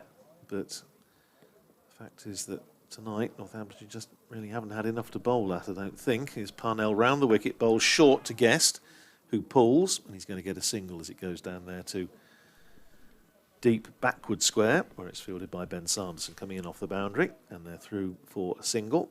I think if you were Brooke Guest and you had to come in at the end of this innings, needing 11 off 3 overs would probably be about as good as it's going to get, though. Yes. It's not as though they needed 11 off the last over and you were facing the first ball. No, there's not much pressure on him, but Leos Deploy, who's been in there a while, on 39, I'm sure will be looking to see it through himself. And that's short from Parnell, and it's paddled away again through backward square leg for a single. Good bit of fielding by Rob Keogh, running around from his fielding position at the front of the main scoreboard here at Derby, and they're through for another easy single. 40 to Deploy. That's a quick chat with his partner. 133 for 5. 9 runs required. Still 2 overs to go after this one. Another cry of Derbyshire, la la la. Why not? And this ball tucks up Guest. Parnell keeping his standards high, just angling that into the pads, and Guest was looking to flick it away over mid-wicket. Didn't make contact, it just dropped down off the pad. And Wayne Parnell, who's one of the key members of this side this season, been batting up at number 4, made 14 today, but 3 ducks at the top of Northamptonshire's order really rocked them back. Levy out for naught, Rossington for naught, Keogh first ball for naught. Here's Parnell in again, round the wicket, bowls to Guest, who pulls, is running out towards the boundary, beats the man at mid-wicket. They're going to come back for 2, and he's going to have to hurry, and it's another good throw from Ben Sanderson out there on the boundary, and they had to just put the hammer down a wee bit, but Deploy did just that, and they come through safely for the 2. 3 now to Brooke Guest. Derbyshire 135 for 5. 7 more runs needed. Perfect example of a miss-hit shot gets you more runs than you might have expected. Yes, if he'd hit it properly, he'd have got 1. Here's Parnell round the wicket, straight drive, not timed by Brooke Guest, and stopped by Parnell in his follow-through. End of another tidy one from Wayne Parnell. Indeed, the end of another tidy spell from Wayne Parnell at the end of it. 135 for 5 Derbyshire, needing just 7 more runs to win. Lewis Deploy has made 40, Brooke Guest is on 3, and Parnell finishing with 4 overs for 15 runs, 1 wicket. You know, I think he played this earlier because he didn't think he'd get a chance to play it at the end of the 18th over, and now we've had to listen to it twice. Terrific bowling from Wayne Parnell. Bowled really nicely, but with 2 overs to go, Derby get behind the boys. What do you think they're going to do? It's unbelievable, isn't it, really? Derbyshire want to finish it off in this over if they possibly can, but Tom Taylor only conceded 3 from his last over, so they may have to wait until the final over. We'll wait and see. It's Lewis Deploy on strike. And it's almost last chance saloon for the Steelbacks. Taylor's in, and it's turned into the leg side. There might be 2 there, you know. They could run the first one quickly, and there was a slight hesitation. They've come back for the second. He's put the dive in as Brooke Guest, and he's got back in time just about, but there was a little hesitation from Guest as he turned for the second. Wasn't entirely sure. They do get back for 2. 5 required, 137 for 5 now. 5 off 11 balls. The kind of equation that Derbyshire would have been dreaming of going into their 5th game of the season, having won just once so far. Just keeps everything alive. Deploy, waits and goes for the ramp, and he's got the ramp. Has it gone all the way for 6? It has, and that finishes it off for Derbyshire. A 6 from a ramp from Lewis Deploy. He moves on to 48. Derbyshire to 143 for 5. And they've won this one with plenty to spare. 10 deliveries to spare, in fact, in the end. They win it by 5 wickets. It's their 2nd win of the season. And Lewis Deploy, who scored 92 in a losing cause on Tuesday night. It's an unbeaten 48 in a winning cause 2 days later. Well batted him. 37 balls. That was his 3rd 6, 38 deliveries in fact, and Derbyshire, well, they're not exactly flying now, but they've got 2 wins out of 5, and after the dreadful start to the red ball season, at least they've kept their white ball hopes alive. Yeah, absolutely, well played Derbyshire tonight, worthy winners, and for Northamptonshire, well, back to the drawing board. Not quite sure how many more options they have to explore, but it's played for, lost for Northamptonshire. We've been hearing quite a lot in the last few days about, well, look back to 2015, and on that occasion Northamptonshire lost their first 3 group matches and went on to reach the final at Edgbaston. Well, this time they've lost 4 out of 4, and once again, I can't think you can fault too much the bowling performance. I thought they bowled generally pretty well. Parnell was excellent again, Graham White was excellent again, but they just didn't have enough to bowl at, and the fact that they even had that much was really down to that tail end partnership between White and Taylor that put on, what, 59 in 8 overs, but from 81 for 7, with, what, 3 of your top 6 batsmen out for naught, you're going to struggle, and they have struggled, and they've been well beaten by a Derbyshire side that have basically done the basics right. Yeah, no, that is what they have done. It was one of those chases, wasn't it? We said it right at the start. If you're chasing 142 in 20 overs, you ought to win. There doesn't appear to be anything wrong with the pitch that's being used for the 3rd time in a matter of 5 days or so. And so it proved in the end. When you look at the Derbyshire wickets to fall, Harry Kane went for an extravagant shot and was bowled. Billy Gottleman was run out after being sent back by Lewis Rees, who middled one to Ricardo Vasconcelos and was dismissed. Matt Critchley hit one up in the air and was caught. And then Finn Hudson-Prentice, another mix-up with a run out as he was dismissed. But Lewis Deploy kept his head as all around him were losing theirs. It's a shame he couldn't get to a half century, but I'm sure he'd be more than happy to add the 48 to the 92 that he scored against Lancashire on Tuesday night, and has helped Derbyshire to their 2nd win of the season, which just keeps everything interesting ahead of exceptionally difficult trips, you have to say, coming up to Trent Bridge tomorrow night, and then Headingley on Sunday before they return to the county ground, Incora County Ground, on Tuesday night, when they face Leicestershire, the only side that they had beaten since 2019, and their quarter-final appearance at Bristol up until this evening. So that's only their 3rd win since they got through to finals day in 2019. 19. It's quite bizarre. They move on to 4 points. When you think that Yorkshire, who've played a game less, are on 6 and they're in second place, and Birmingham are only 4 points in front of them at the top of the table, it is always going to be tight. They always say that you need 7/8, preferably wins to get through. Well, Derbyshire, after 5 matches, have got 2 wins. Well, Northamptonshire have got 10 games to go. They have no wins. They need to start winning fairly quickly. They do, And Worcestershire away tomorrow night, and then Leicestershire come to Wantage Road on Sunday, and then the long trip up to Durham next Wednesday, before back-to-back games against Lancashire and Yorkshire. So it doesn't get a lot easier really on the face of it. I think the one consolation to those back-to-back games are the Lancashire and